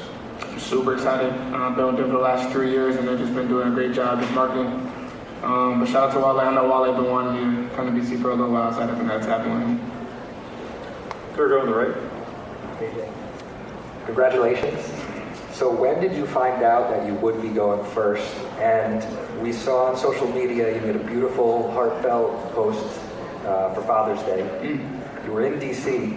Did you know already when you made that post with the picture from Washington, D.C., or how did you actually find out that you'd be taking number one? I mean, I found out 11 p.m. just now. I mean, they called my name. AJ Dybantsa Jr. was the number one overall pick. Got up there, prayed, and just hugged on my family. It was super surreal. But true story, I was gonna post another picture, but it was like me as a baby and I was naked, so I was like, I can't post that. And the next picture was me in the White House, and I just posted it. And then I seen a whole bunch of stuff on Twitter. I was like, oh, I mean, that's a coincidence. Third row on the left. Hey, AJ, Doug Freiberg with the AP. To talk about this class for a second, I think the first 8 picks are all freshmen this year out of college. Just how strong you guys are as freshmen coming in. I mean, it's great. I've been playing against these guys or with these guys since we was about 13, 14. I've been going to USA circuits, going to NBPA camps, Nike academies, and just seeing the same faces. I mean, it just shows credit to our hard work and discipline and focus that we're able to do this for, X amount of time. And I think, down the road we can continue to do this. And, they're comparing us to a certain amount of draft classes. Obviously, we have to see what our plans up, see how we do in the league. But, I mean, if we're talking in existence, I think that would be pretty special. Second row on the left. AJ, Peter Splendorio with the New York Daily News. You land for the Wizards team that made some pretty big veteran additions at the deadline. I'm interested to know what do you think you bring to this team, and what do you think about the prospects of winning right away with it? Yeah, so I think I bring versatility. Obviously, never re-signing Trey, having AD. I mean, I think I can just fit in as like an off-ball guy that can just score in different ways, score in transition, score off the catch, score off the dribble. But also they challenge me when they talk to me saying, like, if we pick you, we want you to play defense 94 feet and pick up. So I definitely bring that too. Fifth row on the left. AJ, obviously you become the first ever BYU Cougar to be selected 1-1 overall. Just what does it mean to you to do that for the history for the Cougars that you left behind? I mean, it means a lot. I mean, they welcome me with open arms. And I just give that most thanks to BYU, KY, and the whole staff for believing in me. I knew I wanted to come. I wanted that visit. I see Yegor today too. So I mean, it's just BYU family all around, and I just give them a thanks. Congratulations, Mike Muse, ABC News. You've always said that you've been number one your whole life. What is the first thing you want to show Washington once you get there? I mean, a little bit of everything. I mean, right now we're in the off season. I mean, I'm gonna get there and work out, but I'm gonna try to just interact with the fans. I think I gotta do something on Thursday, so see a lot of the fans, just interact with them and just kind of show my personality. AJ, Jason Petrucci with AM New York. So you're joining a Wizards team with Trae Young at point guard and other veteran experience. What does it mean to you to have those type of guys with you day one? I mean, it means a lot. Just coming into the league and not having any vets is probably tough. I mean, it is tough. But having vets like all-star guys like Trae Young, Anthony Davis, guys with one chips like Anthony Davis, I think I can kind of pick their brains and get some easy knowledge. Fifth row in the middle. Holden Sherman, SB Nation. What's the balance of enjoying this moment? You were just the first overall pick in the NBA draft, but also knowing that you've got a whole career ahead of you. What is that kind of fine line almost? I mean, I know I have a lot of work to do. But obviously this night is just a celebration to all the hard work I've done in the past. So tonight I'm going to celebrate, but I got to go to play tomorrow morning, and I'll probably work out tomorrow if I can, if they let me. First order on the left. AJ, Zach Gill, WFAN. The Wizards have been trying to get off the mat for quite some time now. Why are you built differently to really change this franchise and get them moving in the right direction? Yeah, like I said, my versatility. I think I can bring whatever they need me to do. So if they want me to be strictly like a defender, I think I can do that. If they want me to be strictly offensively, I think I can do that. But I think I can bring two-way abilities. Being able to score, to catch, dribble, working on my catch and shoot there a lot. Try to guard the best player. And obviously, like, me being able to fit in with other long wings like they have over there defensively, I think we could really mess things up. Second row, middle. Hi, AJ. Obviously, you had the ball a lot at BYU. Obviously, as well, Trey Young has the ball a lot whenever he plays. How do you think you guys can find a good balance there on offense? I think I definitely find balance. I mean, I can play off ball. I mean, not a lot of people have seen that, obviously, going to BYU, but I mean, I can play off ball. I've been playing off ball with prolific prep. I play with Terrence Stokes and other number one guys. When I go to USA, I'm not the number one option. So I can definitely play off ball, and obviously I have to pave my way. Obviously, I'm walking in with some vets, so definitely got to earn my spot. Last row all the way to the right. AJ, congratulations. You've said that your dad helps you handle a lot of responsibilities so that you can focus on basketball. I'm sure it's going to be hard to do, but can you put into words what your dad and your family means for this moment? It means the world. Like, I don't even know how to explain it. Like, so many sacrifices that he's made. Like, he quit his job just to retire to, come moving. Yeah, Utah Prep, so I'll be safe. Me sending me over to California by myself to go get a better, basketball experience. All the little stuff that I didn't notice that he was doing at a young age, obviously it's paying off now. But I mean, he's my dad. He acts as my manager. He does a whole bunch of stuff that he doesn't have to do, but I just give him that most thing. Fifth row on the left. AJ, we saw your full name on the gold basketball and full name announced by the commissioner. Are we having a rebrand going into the NBA, or can we stick with AJ? Y'all can stick with AJ, but I wanted Adam to call me Anise because I wanted to also honor my dad. I mean, he is Anise Dybantsa Sr. It's his name. I mean, it's my day today, but I mean, without him, I wouldn't be here. So obviously, I want to honor his name. There you go. AJ Dybantsa, the number one pick in the NBA draft from BYU. How about that? Good day for Kevin Young, for sure. And, I don't know what the Branch kid's going to be like, but he may very well be back in New York next year for a third consecutive year. 3 years in a row. That sells your program a lot. Yeah. That would be the plan, right? That's what he's talked about, and so far, so good. How about him saying all the right things there, like, just guard, take the other team's best player, and we've got all these defensive wings. Polished. I got to give it to him. Oh, big time. And even him saying, that was a great question, whoever asked it, said, you have the ball in your hands, so does Trey Young. And he said, well, I played on this team and that team and this team where I haven't been the number one option, and I'm happy to do it. He's very polished. I very like much. when he said, going number one, I'm going to prove it to the league more than just one guy in particular that I'm worthy of being number one. There is a level of, like, through the process, too, like, guys want to be number one, machismo. There's a level of machismo, or the Kinahan factor. I've been pushing for years to be PK and DJ, but Lloyd says no each time. I told Lloyd you should do that, but it's in the new deal. But you see these guys, they go through the process. There's a lot of bluster. I'm number one, la la la. But then you guys see it. It settles down, and they have to actually go fly out to the city and meet the coach and get in line and play with the veterans. Right. And so we see it every year. By the way, the Bulls are on the clock right now with the 15th pick. At 14, the Charlotte Hornets just picked Hannes Steinbach out of the University of Washington. Scotty said that he saw Danny Sprinkle. Yeah, I just texted Danny. He's fired up, and, he's having a good time out there. I told him to punch Dusty May in the nether regions. He's like, I'm on it. Because he was sitting right next to Dusty. Oh. It is. Hey, this is good exposure for these. I mean, we talked about Kevin Young, Danny Sprinkle, but this is good exposure for these college coaches and these programs. Oh, yeah, especially Danny. He needs all the help he can get right now. Things aren't going particularly well there in Washington. So, yeah, there's a lot of guys out there that say, hey, look, you know what?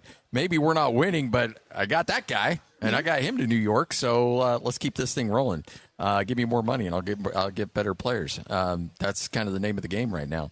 But when you look at what it means for BYU, BYU, let's be honest, they invested heavily into AJ, but everything, the highlight packages, everything that's got that BYU logo, I'd say even though the long NCAA tournament run never happened, I think they got a pretty good ROI on AJ. Looks like 100%. Real quick, it looks like Chicago's going to take Dalen Swain from Texas here at what is this, number 15? Man, I feel bad for these teams after draft so late. Yeah. The draft is a completely different experience, especially when you nail Darryn Peterson in the first two, and it's like, to the rest of the league be damned. Well, get ready to go back to the old way next year. Yeah. So don't get used to the pick at the top of the draft anymore. Middling. Draft coverage starting at 8 p.m. Exactly. I mean, we've already had Austin Ainge and his availability on the air. We've already had Darryn Peterson call in from New York. Ben sending back post-game sound or post-draft sound from AJ Dybantsa. Usually that's like 10:30 p.m. stuff, and it's 7:47. Yeah. So I remember this is like an East Coast game for you. Yeah, right. It's kind of nice. Yeah. I can recall doing a media interview with Azubuike at 10:30 at night. Yep. And then I'm wondering, why did I stay up for that? Yeah, and Jazz fans were wondering the same thing. Well, why did they draft him? Yeah, that's the point. Desmond Bain had short arms or something. McDaniel was no good. McDaniel was the player. Yeah. Kid out of Washington, right? Mm-hmm. Yep. Yeah. Oh, but that Jazz regime, that might have been their flaw. They had this theory that they had to find a duplicate for Rudy because they were losing games when Rudy came off the floor, so they had to have a big to buoy things when Rudy went off the floor, and that they tried it with a number of different players, including Doak. I mean, we remember back to Hassan Whiteside. That's the whole point of bringing Derek Favors back in the second time. It just never panned out. No. A new era for Jazz basketball. So, you look at the eras, obviously John and Carl, but then you got the Darren and Boozer that, frankly, were probably better teams than we give them credit for. If they don't run into some guy named Kobe, who knows what they could do with that team. And then you got the Donovan Mitchell era. Now this is a new era of Jazz basketball kicking off next year. With a whole different look. Yes. Like Jake and I, when the trades were made, everybody thinks back to that point and the Jazz were contending. But in reality, there was a lot of smoke and mirrors. Oh, you know what I mean? Yeah. And you didn't get very deep down the bench and get much out of it. So to look at that team and its run, look at what this team could possibly be, totally different. I mean, I've said this a bunch. It has nothing to do with the draft, but I think it's they're huge for the first time ever. Yeah, the Utah Jazz are huge. Usually, we're talking about these undersized teams that need to punch above their weight, and that's not the case with this team. And then if they get a positionally big, I mean, 6'6", he's listed at 205. Darryn Peterson, a positionally big potential offensive weapon to go along with a huge team. I mean, we talked about those other versions of the Jazz. They were flawed. Those Boozer D-Will teams were great. They were really good. They were better than we remember, but they were super small. Yeah, Lamar Odom would wreck them. Yeah, every time. I mean, remember what they had: Odom, Bynum, and Gasol, 3 7-footers, and they were just a flawed team that couldn't get past the Lakers. This version of the Jazz doesn't quite have those obvious flaws. It definitely has been constructed in a different manner. Well, Coach drops the line all the time, and I've stolen it from him. The defense is about presentation. And it really, when you look at that defense and you see that length that defense is going to have, it's going to alter a lot of game plans. It's going to alter a lot of what offenses can do because they will. There's a lot of beef out there. By the way, Memphis is on the clock right now at pick number 16. Oklahoma City picks again at number 17, and then followed by Charlotte at 18. I know you're dialed into the Hornets draft, PK. I just thought I'd keep you. He's a big LaMelo Ball guy. Hornets had a nice season. I tell you what, Hornets were like my guilty pleasure on the old League Pass last year. I enjoyed watching until that. It came to defense. Yeah. Well, that's why they were fun to watch. Right. Nobody played defense. Yeah. Like the old BYU teams I was affiliated with from time to time. Truth be told. Hey, I think Memphis is having a good draft, and they're up again right now at 16. I think Cam Boozer is a really good player.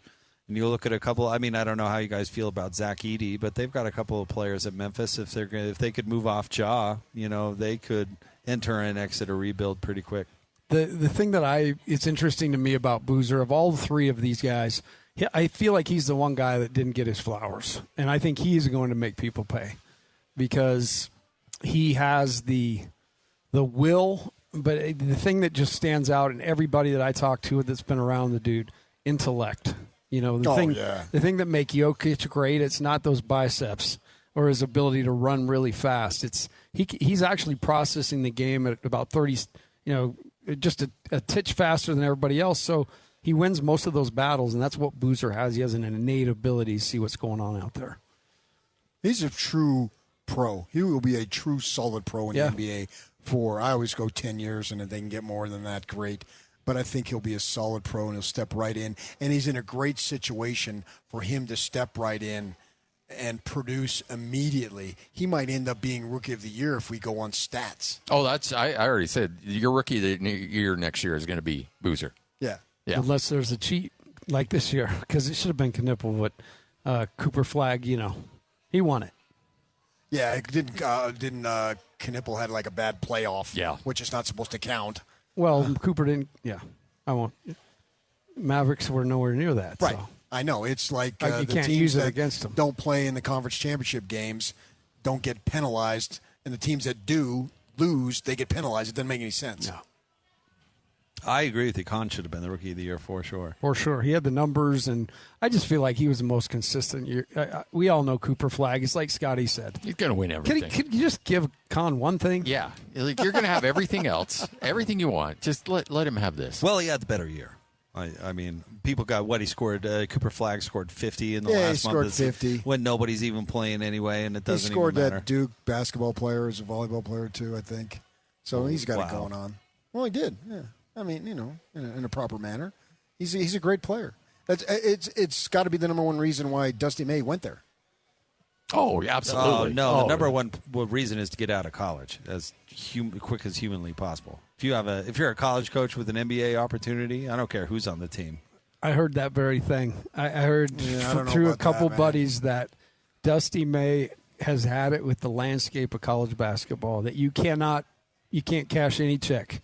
You know what I mean? Like it's everything. You think you've got something you don't. Yeah, but have. the landscape of college basketball allowed him to get the well, no, job. he's not. But he just understands that what looked to be a pretty good way to make a living has turned into chaos.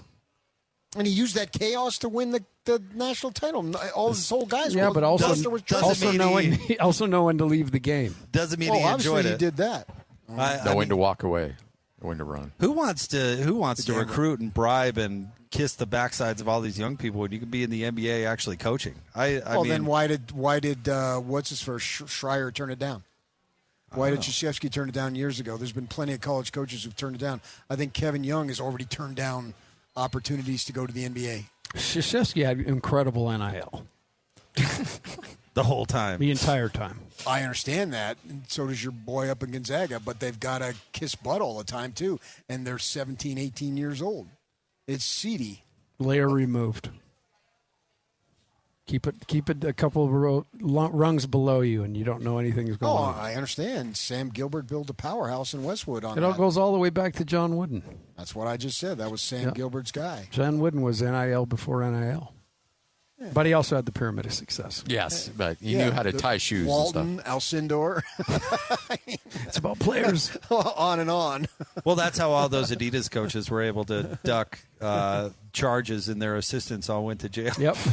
Hey, Book, you're going to have to take one for the team. You're going to have to do some prison time. Life's been pretty good for you, right? Well, you'll be all right. You're going to have to take Sean Miller's still coaching. We sat out a year. Yeah. I bet the postmaster doesn't even get after him. He's totally in the clear. By the way, let's see. I might pronounce this wrong, but Memphis takes Bennett Sturtz from Iowa. Yeah. And now Oklahoma City is on the clock at number 17, making their second pick in the first round after picking Mara just a few picks earlier, coming at number 12. So be curious to see where Oklahoma State goes. This is part of their, we've talked a lot tonight about team building and how to keep teams together. PK and I were arguing over whether or not there should be a salary cap and luxury tax and all this stuff, but this is Oklahoma City's plan is how to is to pick these young players and let guys like Wiggins or trade Wiggins or some other players that they like maybe go by the wayside because they've got all these picks and can pick young players on rookie contracts. Yeah, this is where Sam Presti really makes his money, earns his money, because you built a really good team, but now you can't keep it. So who are you keeping? Who are you moving? And going from there. So I think there's yeah. So anyway, that's going to be absolutely key going forward. The other thing. Sorry, I lost my train of thought. You're on a For train. good reason. Yeah. Oh, the worst. Anyway, Oklahoma City on the clock right now at 17. The other thing, I actually like the fact that teams can't just, get lucky and keep guys for forever. I like the fact that you've got to continue to stack good decisions, and you have to choose. You have to decide when to end it with an older guy and move them.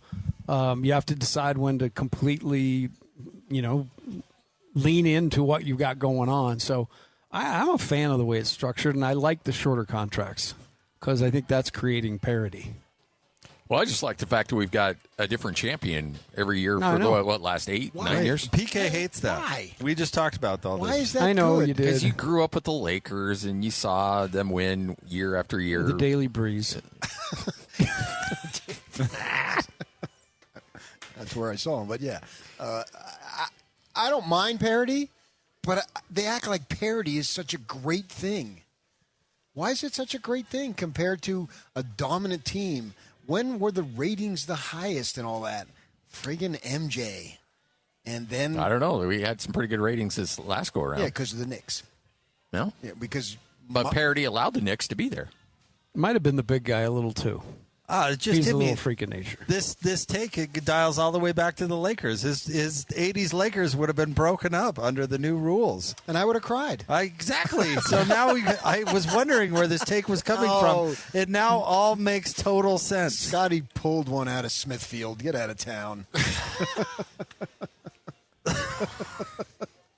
Look, just because we're having a good conversation and I don't remember some nasty argument we had doesn't mean we have to have another one. Hey, break it up. Now I want to remember what that argument was about. I shouldn't have brought that up. He was ripping on Kalani. Oh, stop it. And now you're just making and stuff I wouldn't up. stand for it. It was after they came off the 5-7 season. Hey, PK is a KP. He's a Kalani protector. Patrick Kinahan, PK, Kalani protector, KP. Oh, man.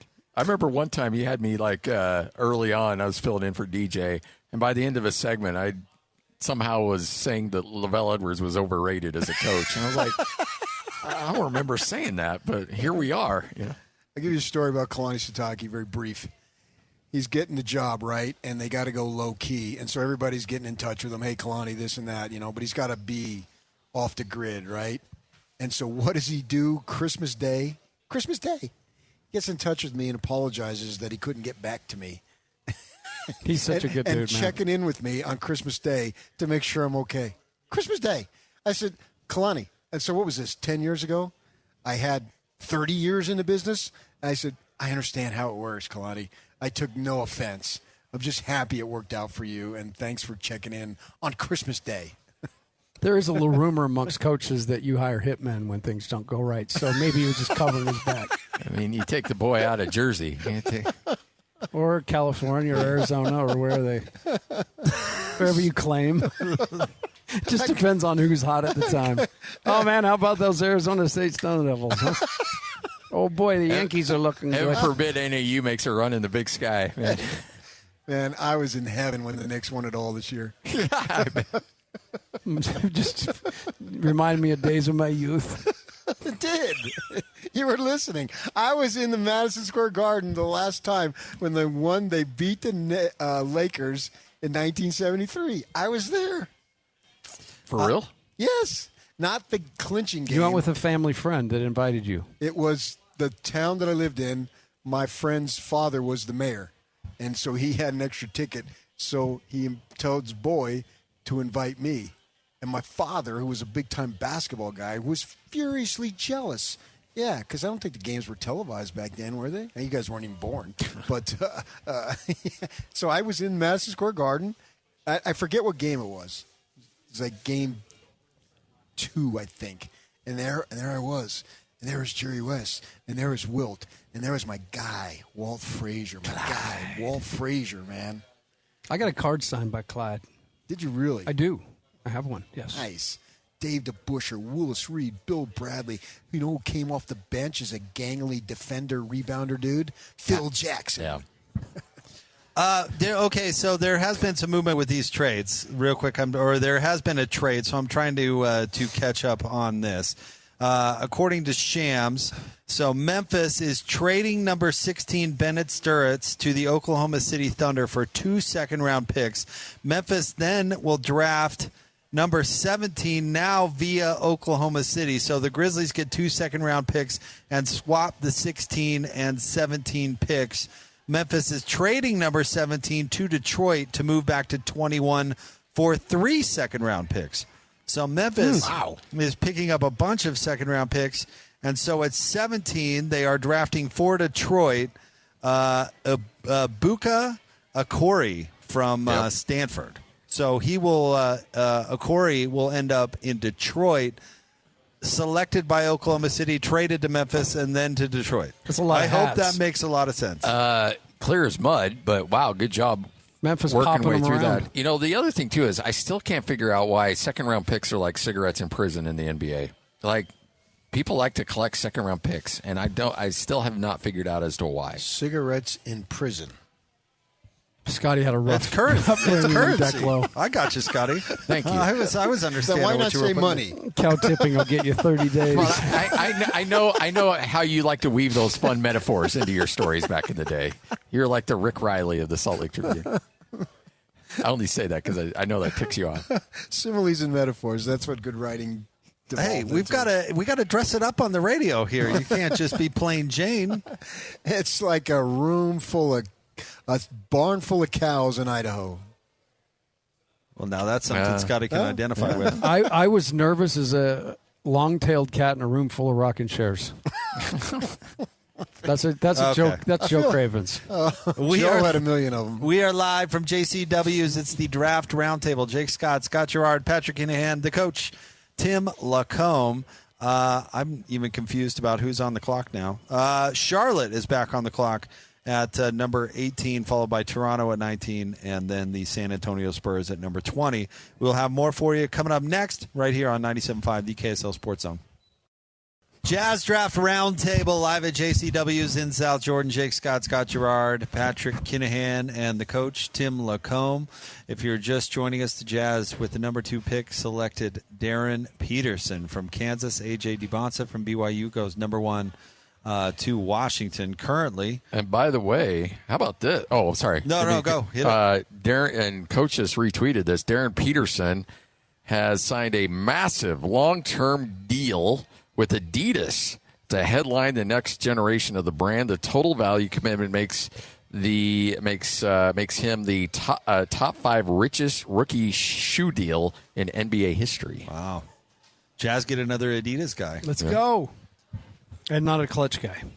Well, he not a clutch guy. Right. No. But he went to Kansas, so not a shock. He would end up with Adidas. Loss. Adidas, all day I dream about science. That's what Adidas stands for. It's not quite how I heard it, but is that true? Sociology. Sports. By the way, Charlotte just picked Christian Anderson Jr. From Texas Tech. Guard Christian Anderson. From Texas Tech goes number 18. Now on the clock, number 19, the Toronto Raptors. All right, let's hear from Darryn Peterson. We had him on live on the show earlier today. We're getting that up at KSLSports.com. But our very own Ben Anderson is back in New York covering the draft, and he was there for Peterson's availability with the media. Let's go ahead and play that. Darryn, I wanted to hear what are your thoughts on going number 2? Obviously, you were thinking throughout the process you'd be number 1, but what do you have to prove now that you went the first overall pick? I can't go back and change anything now. Obviously, I wanted to be number 1 pick, but I went number 2. So now I'm prepared to go to Utah and get to work. There's always been a chip on my shoulder, so I wouldn't say it added anything else, but now it'll always be on my mind my whole career. First order on the left. Zach Gill, WFAN. There was a lot of conversation, and people were trying to put you in a box and talk about you a certain way this past year. Who are you, and what do you want to prove to people on this next level, especially since people classified you a certain way during your college career? Yeah. When you say who am I say I'm me. I'm Darryn Peterson. People are gonna have opinions on me and stuff because of what I went through and all that. But I think I'm a pretty cool guy. A big brother to my siblings, a son to my parents, a good friend, someone people can count on. But now I'm an NBA player, so a whole new shift of my life and lifestyle. But basketball's always been the main thing for me. I'm keeping the main thing. Worked my butt off my entire life and continue to do that. Just a short part of my dream, but I got a lot more that I'm chasing, and continue to do that. Third row on the right. Darryn, congratulations. Thank you. We know you're my pleasure. We know you're an ambitious guy, and you got the game to back it up. Are there any kind of specific goals that you have going into next season? I also got to ask, we've been through about 7 picks in here. Yeah. What have you been up to the past 45 minutes? Yeah. It's been 45 minutes since the pick. Yeah, that's crazy. My fault. Wait, ask me again, my bad. Can you ask me again? My first question. I can hear you. Okay. My first question was just about any specific goals you have going into next year. Goals, play all 82 games. Coming off the year out of Kansas, I didn't get to play all the games that I wanted to. My first goal was to play all 82, make the playoffs. Try to get a ring. I've seen some rookies get deep in the playoffs, and they kind of inspired me to get there. They came up short, but I want to get all the way and get a ring. Third row on the left. Hey, Darryn, Doug Farmer with the AP. The top 8 picks were all freshmen. How well do you know the other guys in the class and how good this class could be? How will you guys be? Yeah, I know these Dalen got drafted. Another high one. I know these guys well. We kind of grew up together. We were at camps and played together since we were like 16 and 15 years old. So we kind of grew up together and chased this dream together. So it's pretty cool. We don't know each other super personally, but we spent a good amount of time around each other, so we know each other kind of well. And we're going to continue to compete. And I'm coming for these guys like I've been coming for them my whole career, so I'm continuing to do that. And now going into a run with better players and coming for these guys too. I'm going to work my butt off. First row in the middle. Darryn, what's going on? Brad Parker, your score. Maybe not the most important thing in the world, but you did rock number 22 at Kansas. Yeah. You rocked 22 in high school. Yeah. 22's taken in Utah. Is it? What number are you going to rock with? Who has it in Utah? Kyle Filipowski. I'm going to have to see what he's willing to do to get that up. But if not, can you wear 8 in the NBA? I don't know, because sometimes there's some numbers you can't wear. I think 8's good in Utah. Might try to rock 8 or try to see if he's willing to give it up. But if not, probably 8. I like 8. Kobe vibes. I just got Kobe tattooed on my shoulder, so you're going to see that soon. But yeah, probably 8. Third row in the middle. Kate Cox with WFPB Sports here in New York. Utah is building around a very young core here, especially with last year's pick, Ace Bailey. What are you hoping for this future, especially in the next few years, building on that young core with the Jazz? Like you said, it's a new young core, and I'm excited to go be a part of it. I think we got a lot of great players, and I'm blessed to go into a situation where I think we can win right away. So looking forward to it. Hopefully we can go in and be one of those teams now, get deep in the playoffs and get a championship. Back right corner. Darryn, congratulations. What have your conversations been like with Utah? I know you met with them, but you didn't specifically work out. Yeah. They were great. I remember meeting with them in Chicago and telling my agent, I know I want to be #1 pick, but I had a great connection with Utah, and I won't be upset if they called me. I think when I didn't work out, there was a misconception that I didn't want to play for them for some reason, but my main goal was #1, so me and my team decided that was the best place for me to go work out. But definitely happy that Utah picked me and can't wait to get there and go work. I think it's a great fit. Fourth row on the left. Hey, congratulations, man. Your energy right now, you seem so calm and composed and a great sense of your agency, like you're ready to get on the court already. What is driving that? It seems like you've already pushed through the draft experience and you're ready for the court already. Yeah, the celebration stops tonight. Like, I got drafted today, but tomorrow I'm now an NBA player. So get home. I'm gonna work out until I got to report to Utah.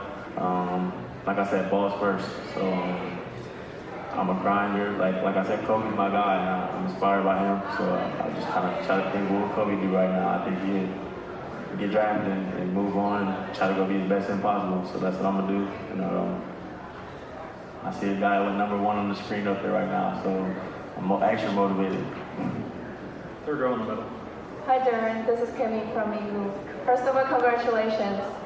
What is one thing you trying to show the NBA fans in the upcoming summer league? The upcoming summer league? That I'm back to being me. I wasn't completely myself at Kansas, but this pre-draft, I worked super hard, and I'm feeling better than ever. So I would probably say that I'm back to being me. Second row here in the left. Holden Sherman by the Sun. Congrats. So Isaiah Collier wears 82. So I'm out of luck. I'm gonna have to figure out who. I'm gonna have to go to the drawing board, figure something out. But hopefully I can get 22. I'm probably gonna text Flip right now, like what I gotta do.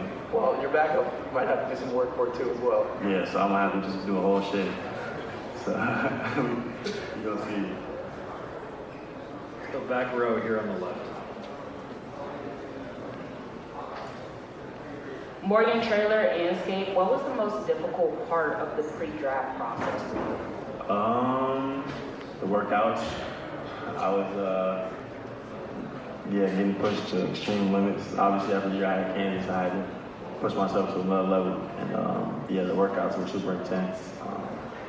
I had a strict schedule. I also got a puppy during the process, so I had a lot of stuff going on. I'm trying to work out, trying to train him, trying to spend time with him.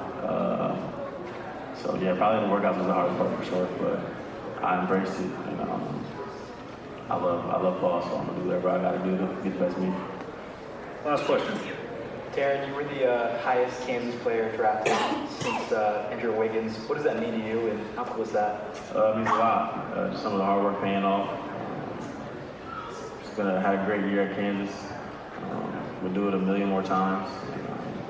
Rock chalk. Appreciate all those guys, and hopefully they continue to be fans. I hope they're now Utah fans. Thank you, Darryn. Appreciate it.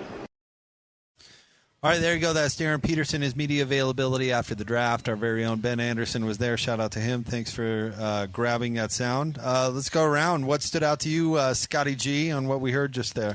I think it's just obviously he's coached up on what to say, and he handles himself really well. I think that, Ben pointed this out yesterday when he had the media availabilities pre-draft, that everybody had this preconceived notion, because Kansas really insulated Darryn in terms of media availability. He didn't talk a lot. And so we never really got to know him in terms of what he's like in front of a camera, in front of a microphone, and he's a lot better. Look, the 5 minutes we had with him were phenomenal. And so I think that at least I had a preconceived notion that AJ was going to be the guy that would take over a room, and Darryn Peterson wanted to be on the side and just be a wallflower and let everybody else have the conversation, and I'll let my talking do out on the court. But honestly, guy can handle himself really well. He's poised, he's polished, and he said all the right things. And so, I'm fired up to see what he does here in Summer League. PK?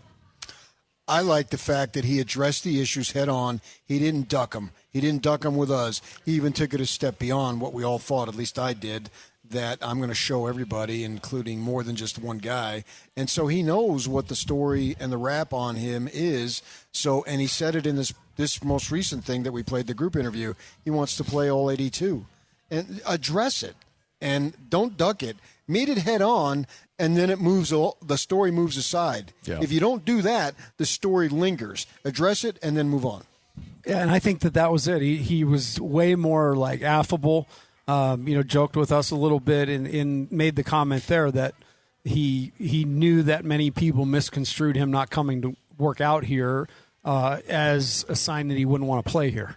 And that, just said that couldn't be further from the truth. And I'm excited to get out there. He's going to get to work. I love that he's a worker. And the dude that works him out is the same guy that works out Damian Lillard, has a Weber State background. Phil Beckner, and I just know how hard those guys get after it. So I think the Jazz, they knocked it out of the park. And again, I mean, I feel like they did it last year. This is just rinse and repeat. On that, just to kind of piggyback on what Tim was saying, I thought that was interesting how he cleared that up. He said he met with him, the Jazz in Chicago, had a really good impression. He did want to go number one. That was the reason for the workout story stuff, and thought that was the best way to go, but was always excited or open to the opportunity of playing for the Jazz. It was what we were talking. It was nothing personal, none of the you go play in Utah stuff. He was just trying to fix it to go number one. I like it's 2 years in a row that Austin Ainge said, screw that, man. Yeah. You're our player. We're going to draft you. It obviously is working out with Ace Bailey, and I have no reason to think it'll be otherwise for this young man. I had a couple coaches tell me, and members of the front office even in conversation after the year, how Ace Bailey, what they expected, what actually landed here, and then the guy that spent the year here may have handled his first year in the NBA as good as anybody they'd had.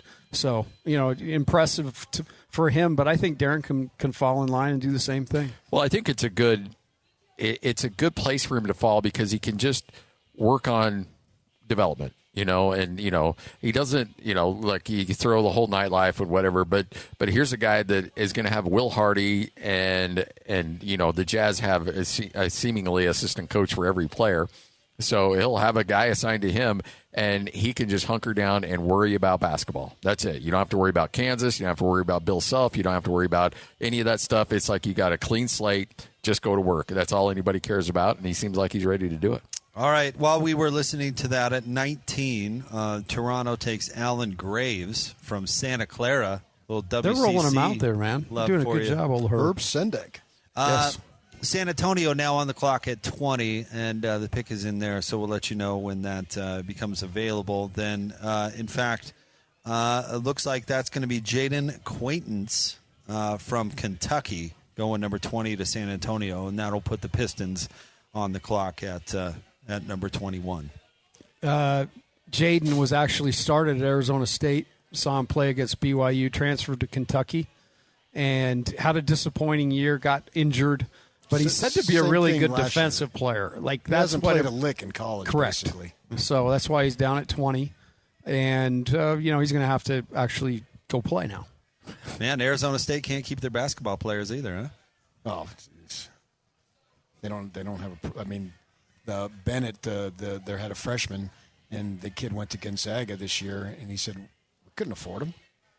Gonzaga could.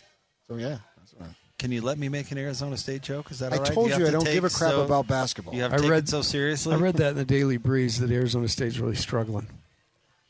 Hey, I like Bennett as their next coach. Just for the record, I'm not having any part He doesn't care about Arizona State basketball. It's all right. We can run him down. They don't care. Why should I? Although he's boys with Bennett. So he'll get it going. Okay, we'll see. Then I think it's a good hire. Years ago, Scotty's texting me about this guy, Lou Dort. I'd never heard of him. That's what it's like. I'm like, dude, you got a good one here. And he's like, who? I remember that game when he tore Utah State up. Yeah. I'd never heard of him. I don't pay attention. Is he at Seton Hall, UCLA, or Arizona State? Cal State Northridge. Like I said, Detroit now on the clock at actually it's not Detroit, that's Memphis, because Memphis traded back to 21. So Detroit now on the clock for Memphis at 21. So we'll see what they do. One of the things I'm sitting here thinking too, and we mentioned it, but what a great situation Darren's getting into. Think about Boozer going into Memphis, and I'm sure Ja's going to get moved, so that thing's going to be a mess.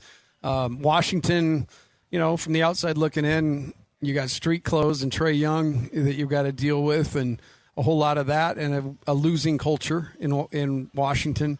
And then the Bulls, So that's another great thing for Darryn. He's actually coming into a place, Scotty said it, he doesn't have to carry the whole load, but he can develop on his timeline. Well, but he can force the issue if he wants. Oh, yeah. Oh, he will.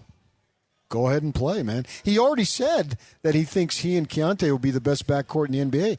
Well, wait a second. What about the rookie kid who played last year? Didn't he play backcourt? Competition right there, man. Makes everybody better.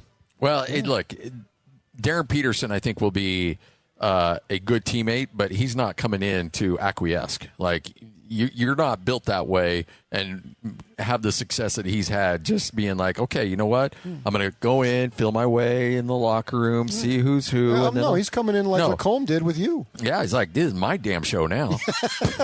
Yeah, right. Easy, PK. I didn't say it's that. Be He you and I said it. squaring up. He said it. Yeah, not but me. you put it on the tee. Oh. Joining We us all now, thought it. live PK from just said it. live from New York. He's covering the draft not only for the station but KSLSports.com.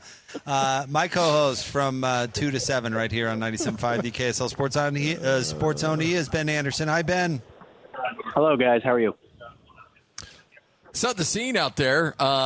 This was a boring draft. I mean, everything kind of went chalk for a good chunk of that first round. No big surprises. What was what jumped out to you? Yeah, I think you're right. I think for the most part, everything, despite all the speculation of what was going to happen, who was going to go number one, it did kind of feel like over the last 24 hours, everyone got a sense of what was going to happen, and it played out that way. And honestly, it seems like everybody's happy. AJ seems very happy to be going to the Washington Wizards, and Darryn Peterson in our conversation, I'm sure your guys is as well, seemed really happy to end up in Utah. He said he wanted to be the number one pick, obviously, but once he realized that wasn't the case, couldn't go any further than 2, and he was happy to do it. Yeah, he said with us, Ben, that he's going to have a chip on his shoulder, not against one guy in particular, but the entire league. And I really like that because I like the fact that he addressed it, he acknowledged that it bugs him, and so now go out and do something about it. It seems like he's really taken ownership of the situation as it developed at Kansas and how people made an issue about it now, and he knows what the answer is and is to go out and ball.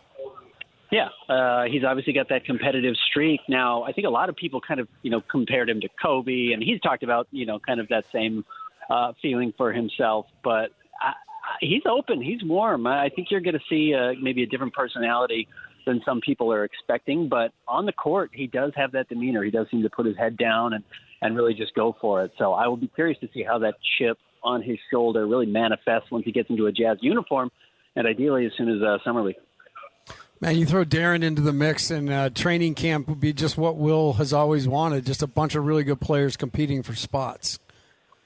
Yeah, I don't remember a Jazz team, 1 through 5 that has this many guys that can dribble, pass, and shoot. Now defense is going to be a big issue, and Darryn Peterson should provide some relief on that end. He's a very good defensive player and showed that at Kansas, but Keontae George is a threat anywhere on the court with the ball in his hands, and now Darryn Peterson is really a threat anywhere on the floor with the ball in his hands. And obviously Lowry's one of the best shooters in the NBA. We haven't really seen the best of Jaren Jackson Jr. in a Jazz uniform yet and how he gets worked in. And then, Walker Kessler's got to get worked out. But the amount of talent the Jazz have in the starting 5, enough to make no mention of Ace Bailey, Kyle Filipowski. It's a loaded roster. It's one of the deeper rosters I ever remember, even though they're so young. It has a lot of guys top to bottom that can come in and contribute and are still coming into their own. What's your personal opinion with how this played out? I think it went well for the Jazz, in all honesty. And, I don't know what their draft board looked like. At times, trying to decipher what they were saying, I wouldn't have been surprised if Darryn was the top player on the board. Now, that's pure speculation on my part. They may have been thrilled to get AJ if he'd fallen to 2. But, obviously, with the relationship they have with Carlos Boozer, they were comfortable passing on Cam, which probably says something about how high they had Darryn on their board. They only had to make a board that was too deep, and I think they're thrilled about it. So, clearly no concerns about, the relationship there. Darryn raved about the Jazz coming out and visiting him in Ohio and said he really thought he had a good time there. He said he really liked it in Chicago. They just thought they were going to go number 1, so he canceled his workout. But as far as it worked out for the Jazz, I think they've got to be thrilled and fans have to be thrilled.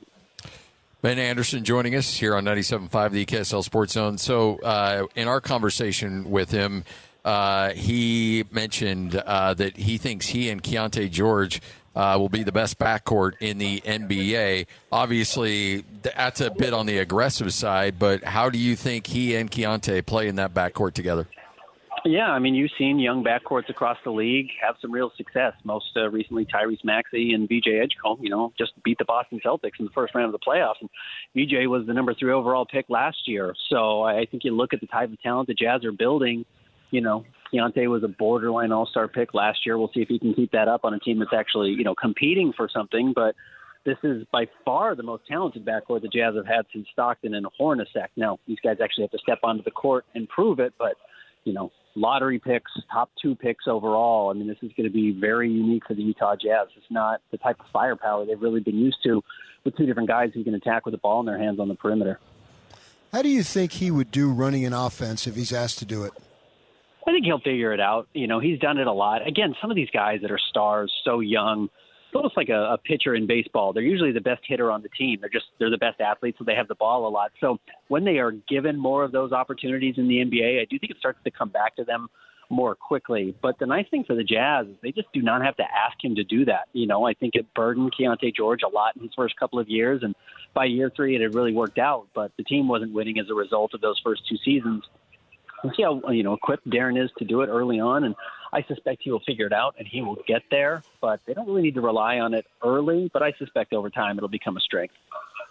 So gone are the days of THT and Hassan Whiteside and all the guys that have been through town the last 4 years, and the Jazz are now moving toward the playoff run. Do you feel like the way they're built right now, they can even skip the play-in, and if things click, this should be a playoff team?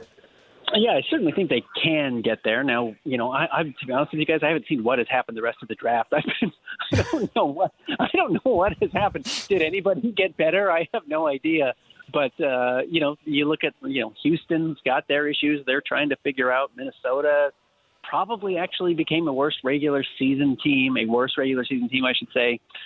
Yesterday, after trading Julius Randle, he's maybe not a playoff winner, but he's going to help you win regular season games.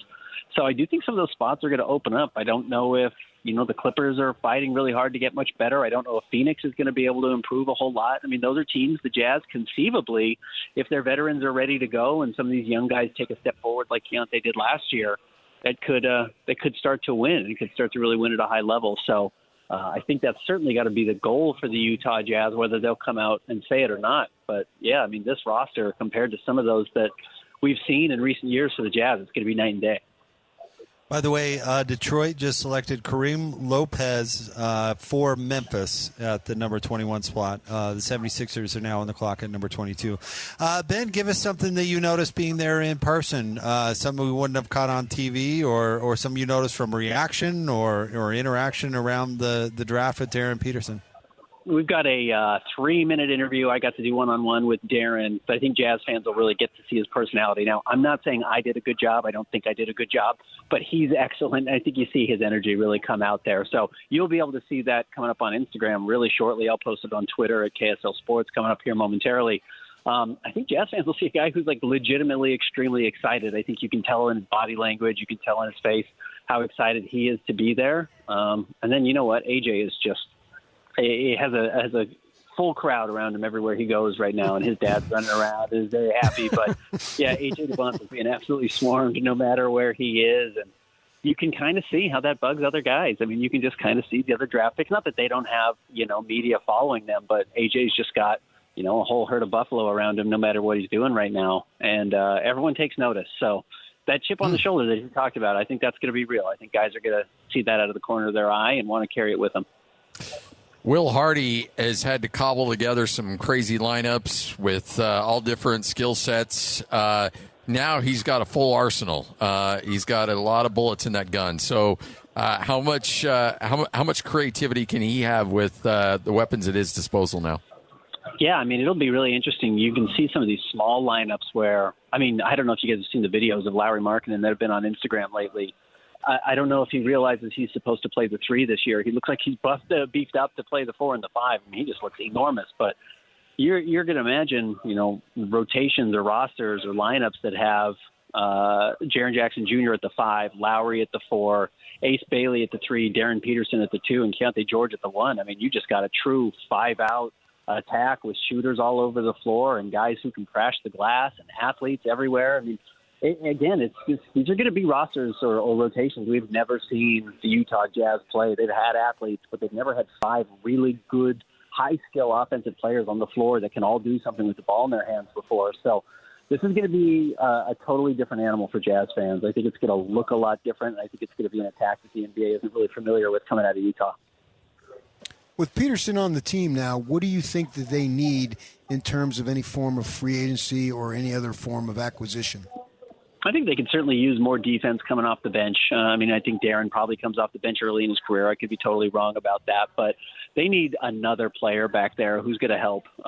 Between Isaiah Collier setting up the offense and Darryn Peterson being able to play, they've got some talent in John Conchar. They've got some talent in Steve McKayluke, but they need defense. They don't really have a good defensive backup big at this point. I know they've expressed some interest in bringing Yusuf Nurkic back, but not really a rim protector. Kyle Filipowski's not doing that at all. And if those guys are expected to be on the floor at any time, it's just going to be a layup line. So the Jazz are going to have to figure out how to cobble together some type of defense in that second unit. And maybe you just make sure one of Jaren Jackson Jr. or Walker Kessler is always on the floor. But that's got to be a priority. This team is not going to win any meaningful games towards the end of the season if they're not able to play better defense. This kind of goes on to what Scotty was talking about, but just kind of to expound, the NBA is so much a matchup league. Nightly you go into a game and you may just have a great matchup you can go to all night. The way the Jazz are built, and you talk about their size and versatility, we're talking about a team that can really, most nights are going to have a mismatch out there somewhere that they can try to exploit. Yeah, we talk about VJ Edgecombe scoring 30 points in a playoff game, and that's honestly not just because VJ Edgecombe is some rookie nobody's ever seen before. You've got to guard Tyrese Maxey. You've got to worry about Tyrese Maxey and throw your best defensive player at him. And when that's the case, he's got a lesser defender on him even in the postseason.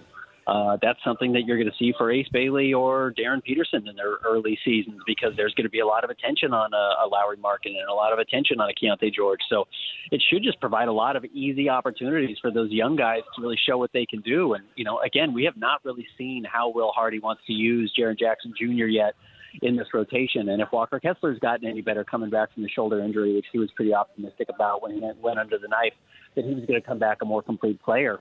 Again, you're just going to have to pick your poison at times with the Jazz. Now, they've got to match up defensively and, again, show they can win some of those battles. But I don't envy the teams that have to guard the Jazz, and I won't be surprised if this is a top 10 offense next season. Ben, thank you very much for jumping on, and thanks for all your coverage today. Great work. Yeah, my pleasure, guys.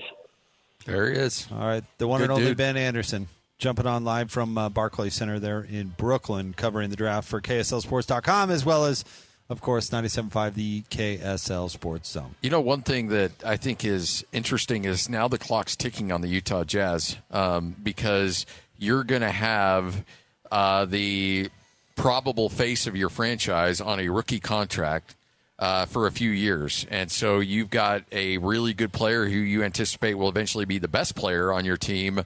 You get him relatively cheap. And so now is the time to strike for the Utah Jazz. It's not a build-up. Like, you gotta go, PK. Yeah. Oh, yeah. This is Russell Wilson with the Seattle Seahawks in terms of what he was able to do with your payroll structure, and we know they cashed in. Yeah, that's why he's got to get ready and have a very nice season, and then next year you make the strong push. Yeah, the cool thing about it to me is it's like Ben said, the Jazz have that front 5, 6, 7 guys that each one of them, in their own right, has all-star attachment. I think Ace is headed that way. Keontae put up numbers like that last year. Walker runs the floor, protects the rim at elite level. And then you get into the guys that are in the wings right now to just be able to go in there and hold the game together. Sensabaugh, Filipowski, Collier. So to me, it is the time's now, and it is ticking. This new CBA, these windows are short, and we're watching it right now. I'm looking at the salary cap. The Jazz they've got a bunch of rookie guys that need to outkick outpunch their weight, and they got a couple of years to make hay, and then they'll have to make decisions. But the time begins now, and the Jazz, the playoffs are what they're seeking. Let's see. At number 22, the 76ers just took LeBaron Phelan Jr. from Alabama, a guard. The Atlanta Hawks are now on the clock with the number 23 pick. So Atlanta back in. The Knicks are after that at 24, and then PK's Lakers coming in at 24. First round is long. Yeah. When you got the second pick. Get ready, folks. This is where the Jazz will be probably picking in this range coming up next year. So hope so. Yeah. Yeah, it was fun this year But now it's time to be picking in the mid to late 20s. Go back to how it was. Yeah. We got to wait it out. Yep. Yeah, some foreign dude you never heard of, nor does he come over. Yeah, they're going to stash. And then we get him on the phone at 10:30. And then Austin Ainge comes out and speaks at 11, and then we call it a night. Yeah. We got to talk about There's 7 people listening. They all gone to bed. Got to enjoy it. This year is special. PK turns around 4 hours later and breaks it down with DJ. I love this early stuff. Oh, yeah. We've got all our business basically in the rear view. We've heard from Austin Ainge. We've heard from Darryn Peterson twice, once live on the phone. We got to hear AJ Dybantsa's the comments there from the draft. So, yeah, and we're not even in the mid-20s yet. We're still at 23. I'm usually brushing my teeth about now. All right. We'll step aside. We're live at JCW's. Hey, they're still pouring shakes here. So if you want to come get people walk out with ice cream, it's just walking back in. There we celebrate a little bit with a shake over the top. Or, look at that twisty cone over there. Look pretty good. Check it out. JCW's in South Jordan. We'll have more next. The NBA Draft Roundtable here on 97.5, the KSL Sports Zone. Wendy's new Biggie Deals lets you choose whatever you're in the mood for. It's like a music mixing board of deals, and you're the producer. Go with some chill folk music with a JBC in the $4 Biggie Bite snack. Try the drum and bass of deals with a double stack in the $6 Biggie Bag. Or go full-on sandwich symphony with an $8 Biggie Bundle, the grand finale of snacking. And the best part? They all come with napkins. $4, $6, and $8 Biggie Deals how you want them at Wendy's. Price and participation may vary. Single items at regular price. Prices may be higher in Alaska, California, and Hawaii. Make game day yours. Tickets, food and drinks, stats, and streaming. Everything you need is in the Utah Mammoth app. Download today and make game night easy. Download on both Android and iPhone. Tusk Top. It's your Jazz Draft Roundtable live from JCW's here in South Jordan. Still plenty of time to come out and say hello, see us, talk a little draft, grab a shake, grab a burger. It's not too late. Burger was nails tonight. Lloyd did me right. Mine was fantastic. I trust me, when we found out that we were back doing the draft at JCW's, it did not break my heart. No. Anytime you get a chance to come here. By the way, you going to top it off with a shake? Not today, but I'm coming back to JCW's, the American Fork location, on Friday. So I might have to save it for Friday. This is a pretty baller week. Get 2 JCW's shows. You're living like us. And 2 drafts. Although I got to admit, I'm a lot more comfortable breaking down the NBA draft. Still getting used to the NHL. Used to NHL, and with hockey, I mean, they're making these picks, and you're never going to see the player again. I know. It's like a BYU recruit that goes on a mission. It's like, I'll think about you again in 3 years. I mean, Darryn Peterson is good, could be a starter day one, and meanwhile, Tisha Ginla is playing in Saskatchewan or something. Just different. By the way, at 23, the Hawks took Zuby Ejiofor. Love him. Yeah, I'm sure I'm killing good. that name. From what, San Jose? He's from actually St. John's. Oh, St. John's, SJU. My bad. Oh, I mean, hey. I saw SJU. I thought, it's San Jose. Yeah. Wasn't thinking St. John's. I didn't watch it. I mean, I didn't really think much of San Jose, but I don't remember that name. Hey, we had a Santa Clara guy go earlier. I know. The WCC 6th Man of the Year. I mean, they just keep rolling picks. Obviously, we watched Jalen Williams come from there, and another guy from Santa Clara, which has not been a hotbed for NBA players, but Herb Sendek's starting to turn them in. Is that the first Santa Clara pick since Steve Nash? No, Jalen Williams. Oh, Jalen Williams, yeah. And then, but before Jalen Williams. Yeah, I think it was. Yeah. Absolutely. I would go in there for our shoot-arounds and pay homage to the banner, the Nash banner, every time we'd go in there. The Knicks are now on the clock with the number 24 pick. PK, we cut him loose. He's headed home. He's got a bit of an early morning tomorrow. Thanks to Patrick for coming on and doing a great job. But his Lakers will pick after at 25, followed by the Nuggets picking at 26. So you look at what's going on in the Western Conference. Denver looks like they're rebuilding. You look at there's spots to be had. There's going to be some people dropping off. And so, whenever you project a team like the Jazz going into the playoffs, you have to look at, okay, well, who's going to drop out? And there's more than a few candidates that could certainly be that team that takes some backward steps. Denver's not falling out of the playoffs, but Denver is coming back down to earth a little bit, and the Jazz have some opportunities there.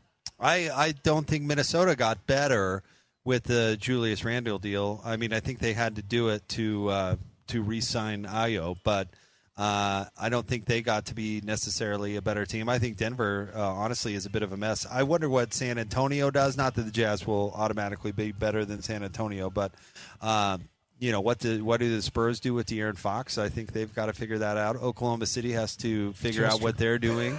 Are they going to re-sign Lou Dort and Hartenstein? And they picked Mara. So is that a replacement? I don't have much faith in the Luka Lakers to do the right thing. I mean, unless I don't know where they get a center unless they truly do way overpay for Walker Kessler. So, I mean, who are we leaving out in the West here? I mean, I'm looking at it right now. So Oklahoma City, obviously, and San Antonio are the two that are going to be up top. Yeah. But Denver's on their way down. Los Angeles is in a pivotal summer with LeBron. I mean, they could have a ton of cap room, but who do they sign? So the Lakers, Rockets, and Timberwolves were 4, 5, 6. And then below that, it's Trailblazers, Suns, Clippers, and Warriors. I mean, the Jazz can be better than all those teams. Oh, yeah. I agree. Yeah. I mean, PK threw out 3. I mean, it's possible. It's not out of the realm of possibility at all. No, I've said 4 to 6. If the draft went right, it certainly did. I mean, just so Peterson was number 1 on my board. when I put my board together, if everybody's available and I have a pick, Peterson be the guy that I take out of this draft. I know there's probably some BYU fans that wish somehow AJ would have ended up in a Jazz uniform. But you know what? Honestly, I think in a weird way it might be good for him to go somewhere else because, as Ben's mentioned, there's a circus around AJ right now. And he brings a crowd, and it would have only intensified here with the Jazz. I think this was a good win for the Utah Jazz in not getting the number 1 overall pick, to be able to allow Washington to take AJ. There's no pressure on the Jazz to take a player that may not be number 1 on their board, not like the Angels would have cared anyway. But still, you don't have to go against the court of public opinion, and you can still get probably the best player on their board. It let him off the hook. Oh yeah, it was like when Jimmer went 9 to Sacramento, and they picked Alec Burks. I mean, it just took him off the hook that they didn't even have to deal with it. It's why staying at number 2 I thought was somewhat advantageous for the Jazz, because they can take their guy if AJ's off the board, no big deal. And then honestly, if they got AJ at 2, it probably wouldn't have hurt their feelings. They're obviously super familiar with the guy, and he'd be right here, and it'd be a fan favorite. So I don't know if it could have worked out much better. I think the most controversial thing the Jazz could have done would have been passed on Peterson and taken Boozer, but I don't know. No, I don't know if that was ever really in the cards. I don't think there was a world that existed, but I mean, Scotty and I talked about it this week, just in terms of the things that the Jazz value, spacing, passing, shooting. I think if it's AJ and Boozer, if DP were to happen to go first, then I think they would have had a real decision. I mean, obviously there's a ton of reasons why you take AJ, but I think that would have been a harder one than Darryn Peterson and Cameron Boozer. Yeah. And honestly, there were a lot of things that went well for the Utah Jazz. That because if Peterson goes 1, I think Boozer's that. And by the way, just speculation on my part, I think the Jazz would have picked Boozer over AJ, and Utah County would have revolted. Had a Utah County revolt? Yeah. Let's see here. The Lakers are trading up. So the Knicks just selected Cameron Carr from Baylor, but it looks like they're trading that to the Lakers for the number 25 pick, so they're just swapping.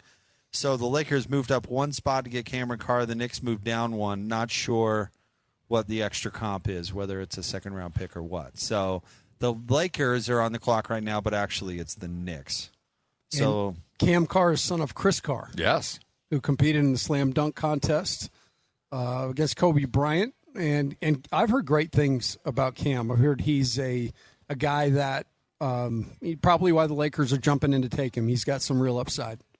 So a young man who thinks he's going to the Knicks, and now he's going on the other side of the country. Coast. Other legacy team on the other coast. How about that? I wonder what they spent to move up just 1 pick. Good for the Knicks. I tell you what, Leon. Cash considerations, according to Shams. Leon Rose is, you talk about the wave of agents that have moved into management, and Leon Rose has been by far the best executive that James Dolan has ever hired. And I know that's not saying a whole lot, but to be savvy enough to get cash to just move back one pick because the Lakers want their guy.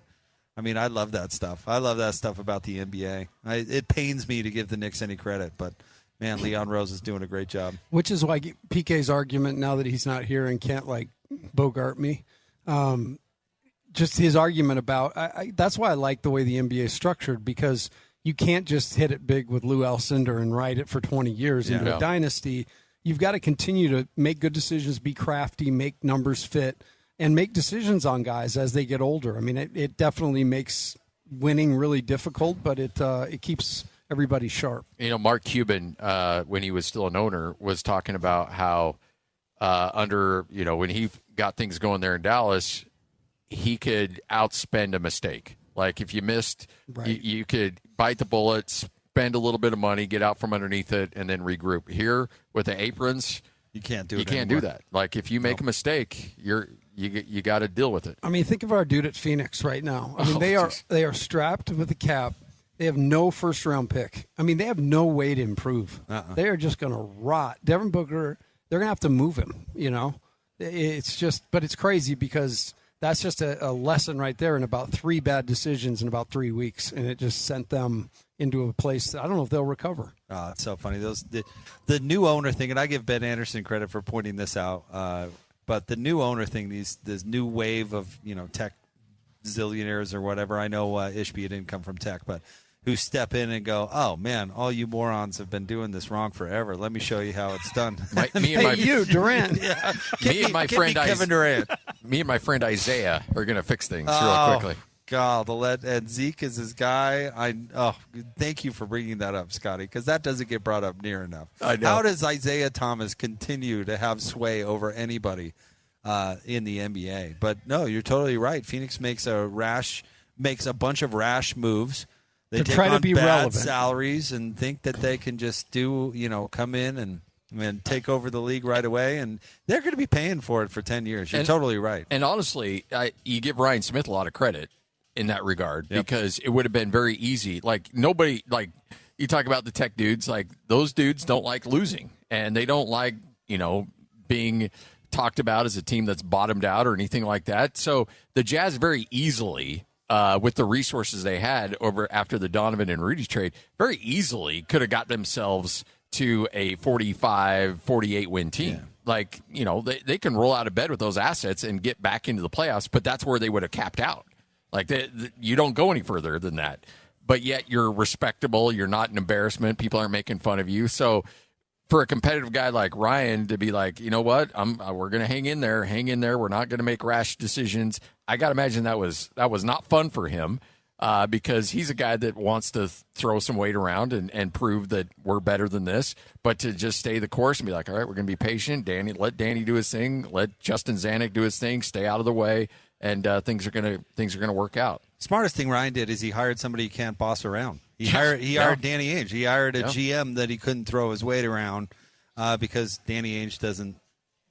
I mean, he's the reputation, and he's Danny Ainge. He doesn't need to listen to anybody. And then, so you bring in that culture where you're going to hire basketball people, which was the smartest thing Larry Miller did too. I mean, taking a lesson from the past. Larry was a vocal owner, but not in those types of meddlesome, really bad ways. I mean, he was really hands-on in negotiations with John and Carl and things like that. But if Jerry, or Kevin O'Connor or Scott Layden, they were the ones who were really making the decision. And it was Jerry and then Gail, of course, their job to back those plays.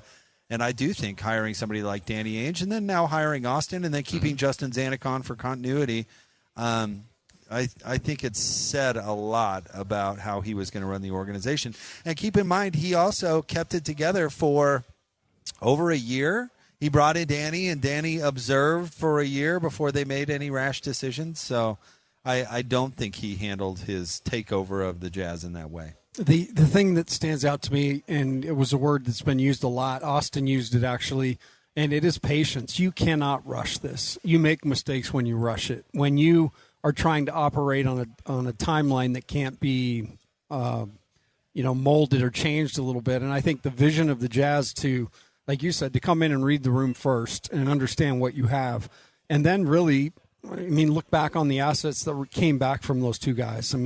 It's why the Jazz have a locker room right now full of guys. There is not you don't have a Trent Forrest on this team. You don't have those guys that were garnering minutes at the end of the great runs. Find somebody that loves you as much as Quinn Snyder loved Trent Forrest. That was your guard line was Conley and Forrest. And so you just look at how it's changed, and the key word has been patience. They didn't jump right into a tank, and people criticize them because that was the Wemby draft.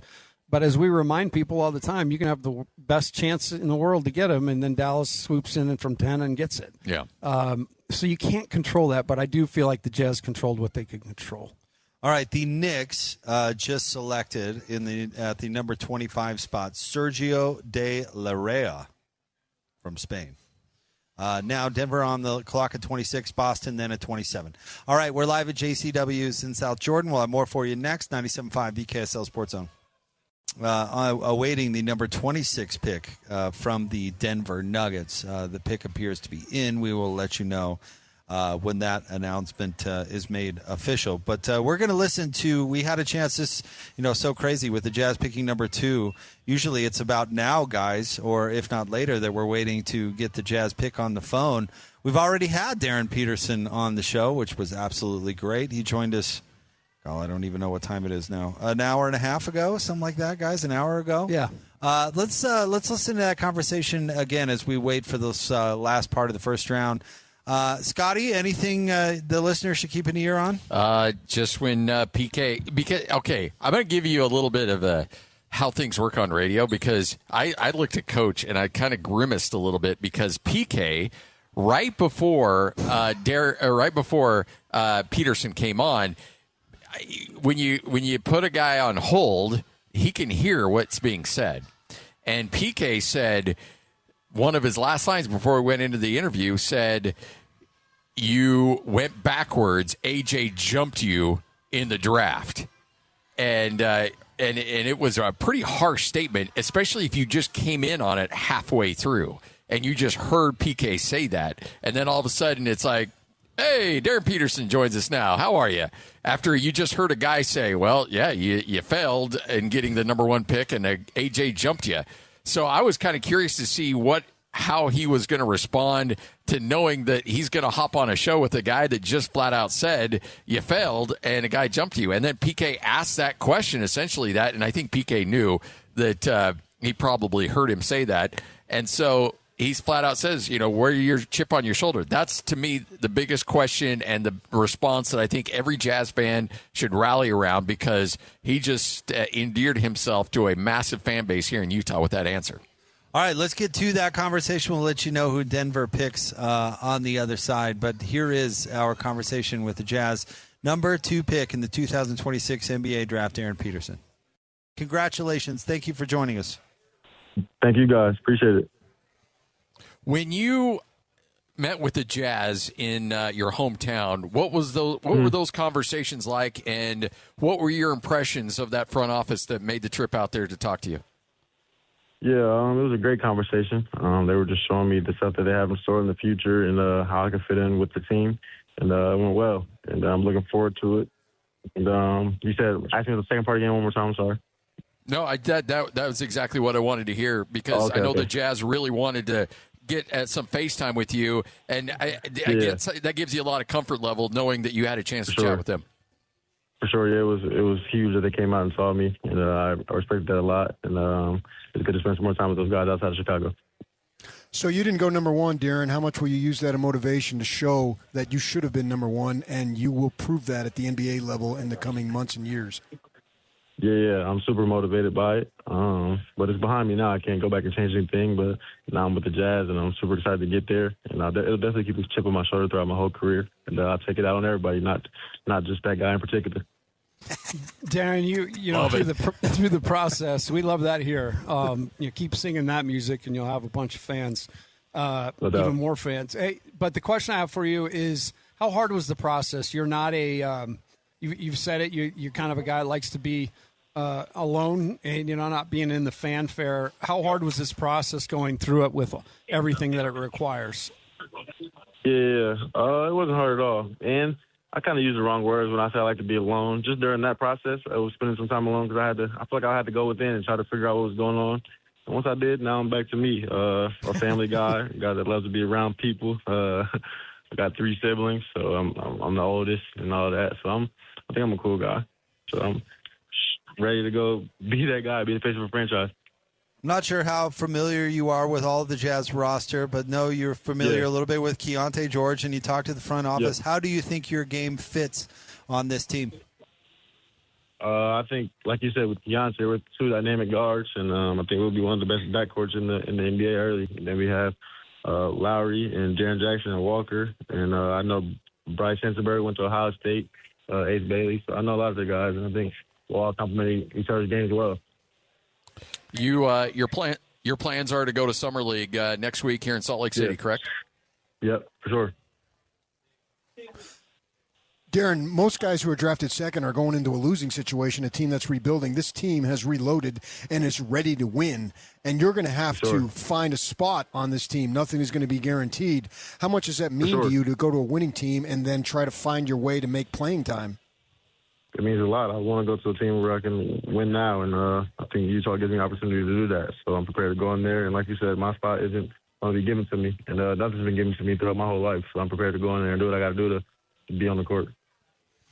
Darren, your experience at Kansas, just there a few months and a lot of ups and downs, but generally just kind of your experience there and what you learned from it.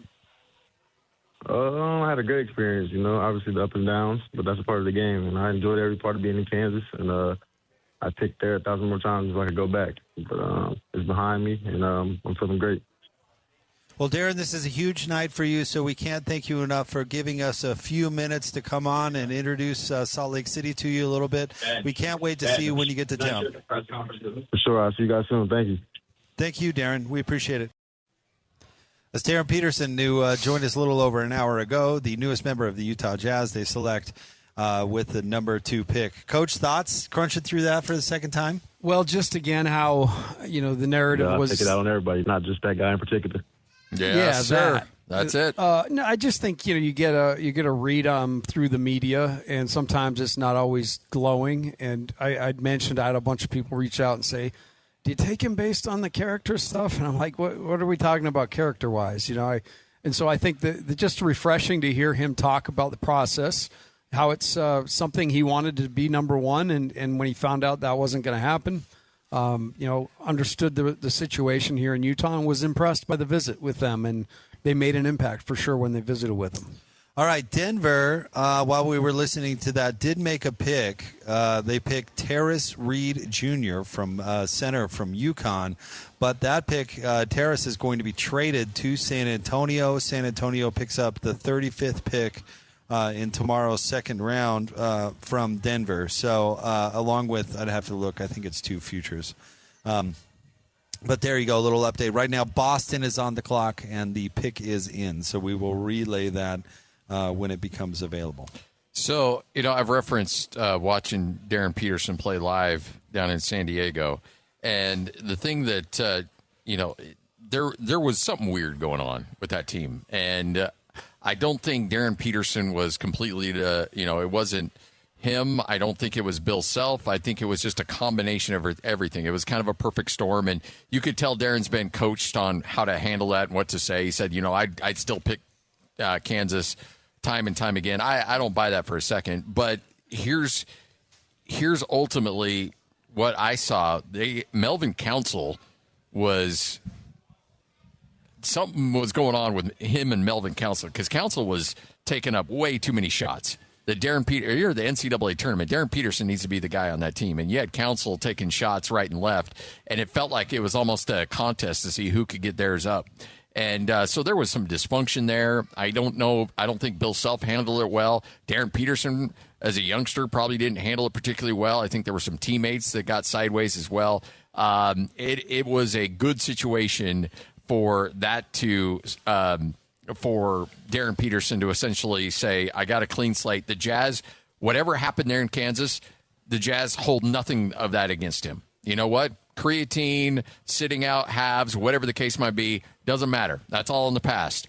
What happens now is when you fly to Salt Lake City, when you have your press conference, and you start working out with this team, that's what we're going to judge you on. We're not judging you by anything that happened in the past. I don't think I've had a bunch of people, as Coach mentioned, talking to him as well, like, well, what are you worried about him? And I'm not worried a bit, because one thing that Will Hardy has done is develop a culture of, you know what, you eat what you kill.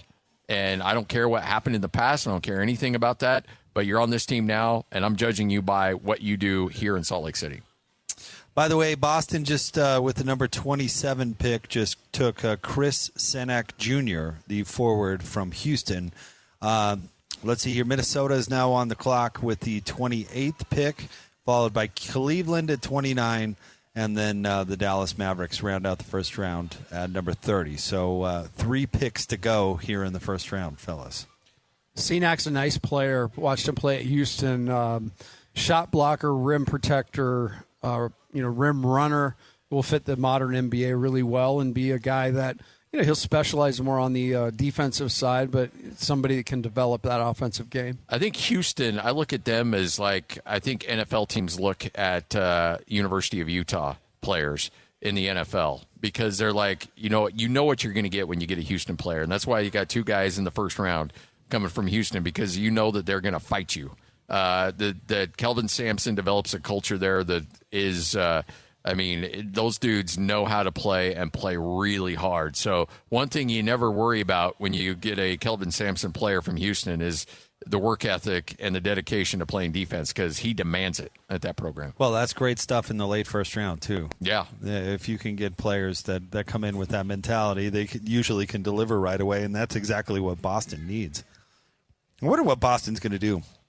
I heard you guys talking about this a lot today. I do think that relationships in the NBA can be really delicate. And with a player that is, I don't know, what's the best way to describe Jaylen Brown? I mean, he's kind of an emotional guy. I'm not trying to necessarily be too negative. Yeah, he likes to be given credit. He does enjoy being getting his flowers. He needs to be given credit. Yeah, and so Boston's now 2 years in a row tried to trade him, essentially, or at least being open to trading him. And I wonder if eventually Jaylen will say, well, why don't you just go ahead and do that? Why don't we make that happen? A couple names that were thrown out. He's from Atlanta, and Atlanta's sitting on just a ton of talent, so that would be a possibility. I also saw New Orleans, who seems to be log jammed for the last 5 years in the Zion storm. Maybe it could unlock some things there, but definitely I'm with you. I think it needs to happen. I don't know that he can continue to coexist and play the way he's been playing with the thoughts he's having. All right, we have 3 picks left to go. We'll let you know who Dallas picks on the other side, and then we'll round out the first round of tonight's NBA draft. If you're just joining us, the Jazz take Darryn Peterson with the number 2 overall pick. We're live at JCW's in South Jordan. We'll have more for you coming up next. 97.5, the KSL Sports Zone. The grill is shot. The chairs are held together by optimism. And what happened to the rug? Sounds like your outdoor setup is not ready for patio season. Fix it all with Wayfair. Shop Wayfair for grills, rugs, furniture, and more. With 20 million 5-star reviews, room of choice delivery, and expert setup on qualifying orders, it's never been easier to do more for less. Get 10% off your first eligible purchase. Hurry to wayfair.com or download the app now. Wayfair, every style, every home. Jazz NBA Draft Roundtable. Jake Scott Garrard, the coach, Tim LaComb, as we have 2 picks left, gentlemen. With the 28th pick, the Minnesota Timberwolves have drafted Joshua Jefferson, but it looks like he is going to be traded to the Brooklyn Nets. So forward out of Iowa State going number 28. Will end up in Brooklyn. There's a couple guys having a bad night, especially guys that probably left not just eligibility, but a lot of NIL money on the table. Koa Pete probably being the biggest one. Man, that hurts that kid. I would expect he'll be one of these final 2 picks, but you never know. Cleveland on the clock right now at number 29, and then the final pick in the first round will be the Dallas Mavericks at number 30. And as far as, I mean, we've seen some minor trades go, guys, but this has not been one of the trade-heavy drafts we've come accustomed to. I think on your show, you guys were talking to Kurt Heelan yesterday? Yeah, he thought he was expecting there would be some. He thought there would be some fireworks, and there just hasn't been, other than some little subtle move up, move down kind of stuff. The other interesting element is, all right, so what's if Jaylen Brown doesn't get moved on today, tonight, or tomorrow, how soon do you think something goes down there? Because, I mean, in the infamous words of The Athletic, I think this is unsalvageable there at Boston. Well, when did Donovan Mitchell didn't get traded until September, right? Was it that late? Yeah. They could sit on that all summer. Honestly, they could hope it just goes away at some point and see if they could sweep it back under the rug in the time it would take. Because, frankly, moving Jaylen Brown is going to be tough. You look at his salary. I looked it up earlier today. He's making pert near $70 million per year by the end of it. Jeez. I would imagine that's pretty good living. Yeah, well, I mean, Boston's not an easy or not a cheap place to live. No, but it is not. I think you can make $70 million work there. All right, so 57 next year, 61 the year after, 64.9 the year after that. So not quite 70. Jason Tatum will have a player option for 71 before his deal is all said and done. It's just obscene. But we were talking about it today. I mean, the one benefit of that, for a team, is you are getting. I mean, Jaylen Brown right now is in his prime.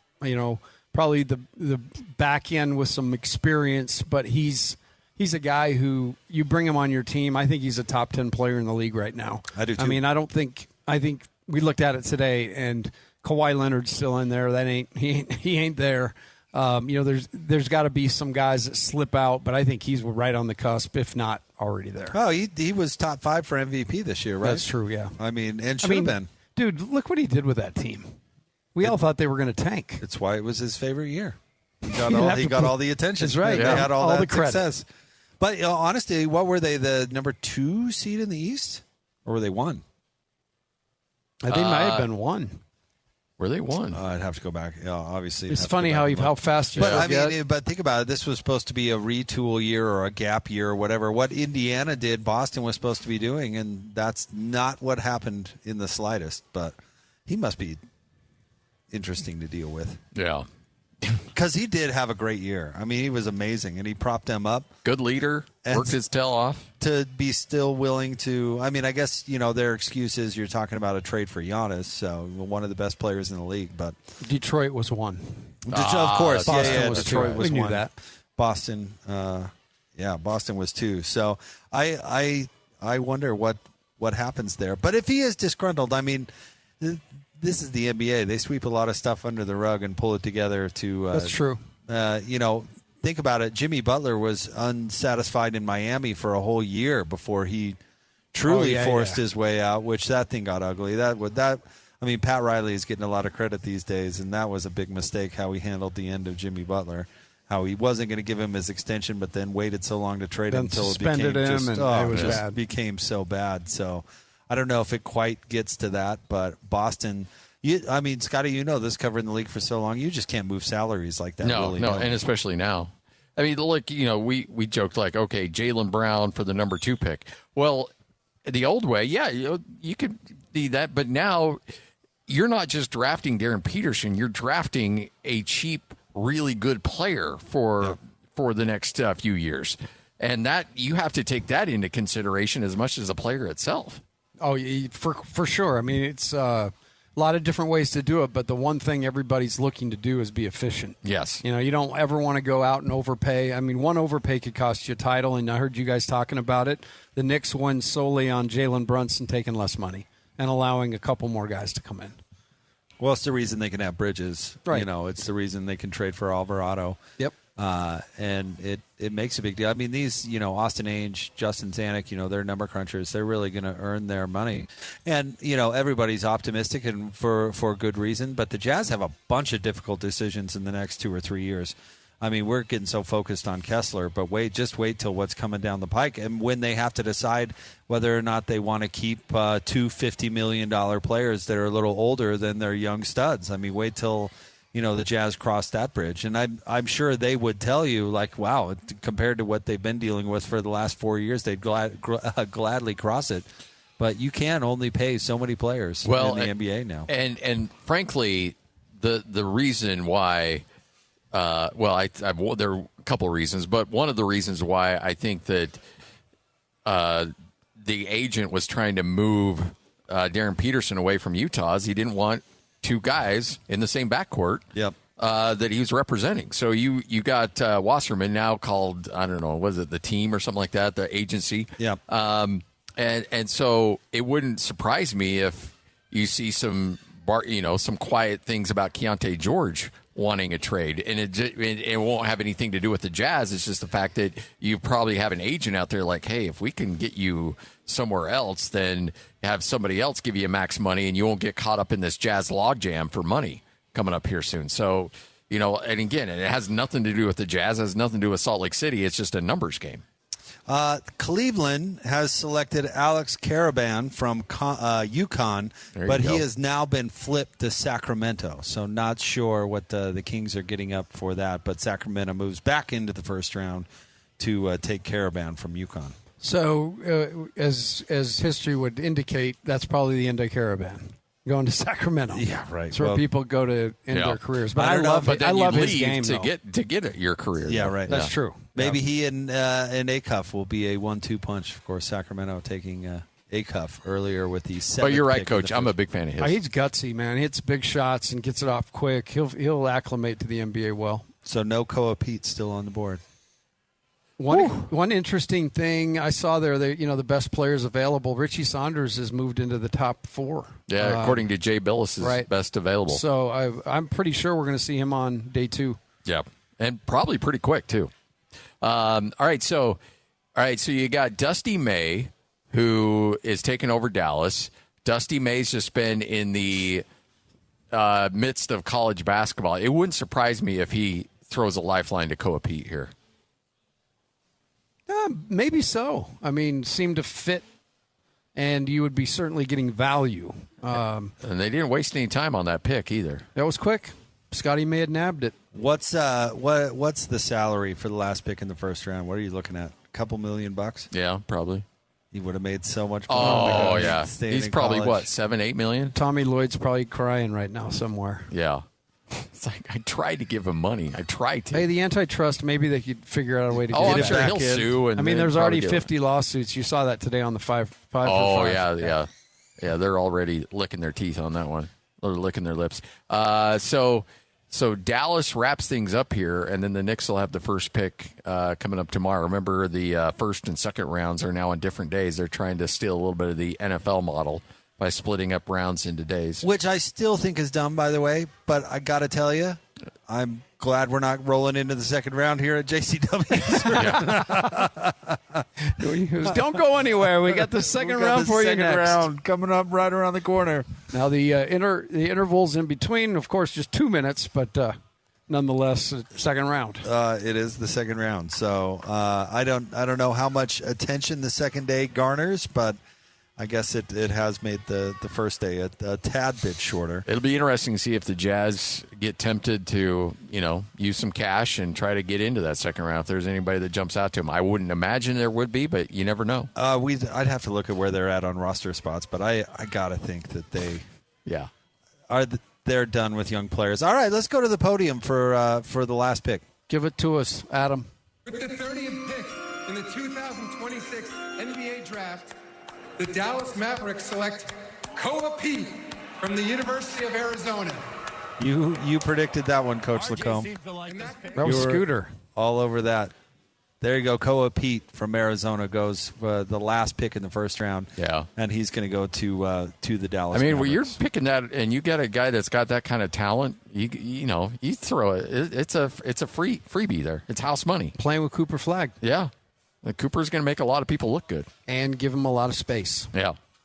So I just can't think about the pay cut, though. That's how funny is that to talk about? You go into the pros, and unless you get picked in the top part of the first round, you're probably going to be taking a pay cut.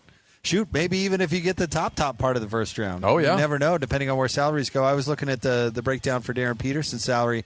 He's going to be making $12 to $13 million for his first 4 years, which is a great deal, and I don't know if he would get more than that in college, but it's probably not that far off, to be honest. Adidas will take care of a lot of that. Yes. Yeah, he'll be just fine.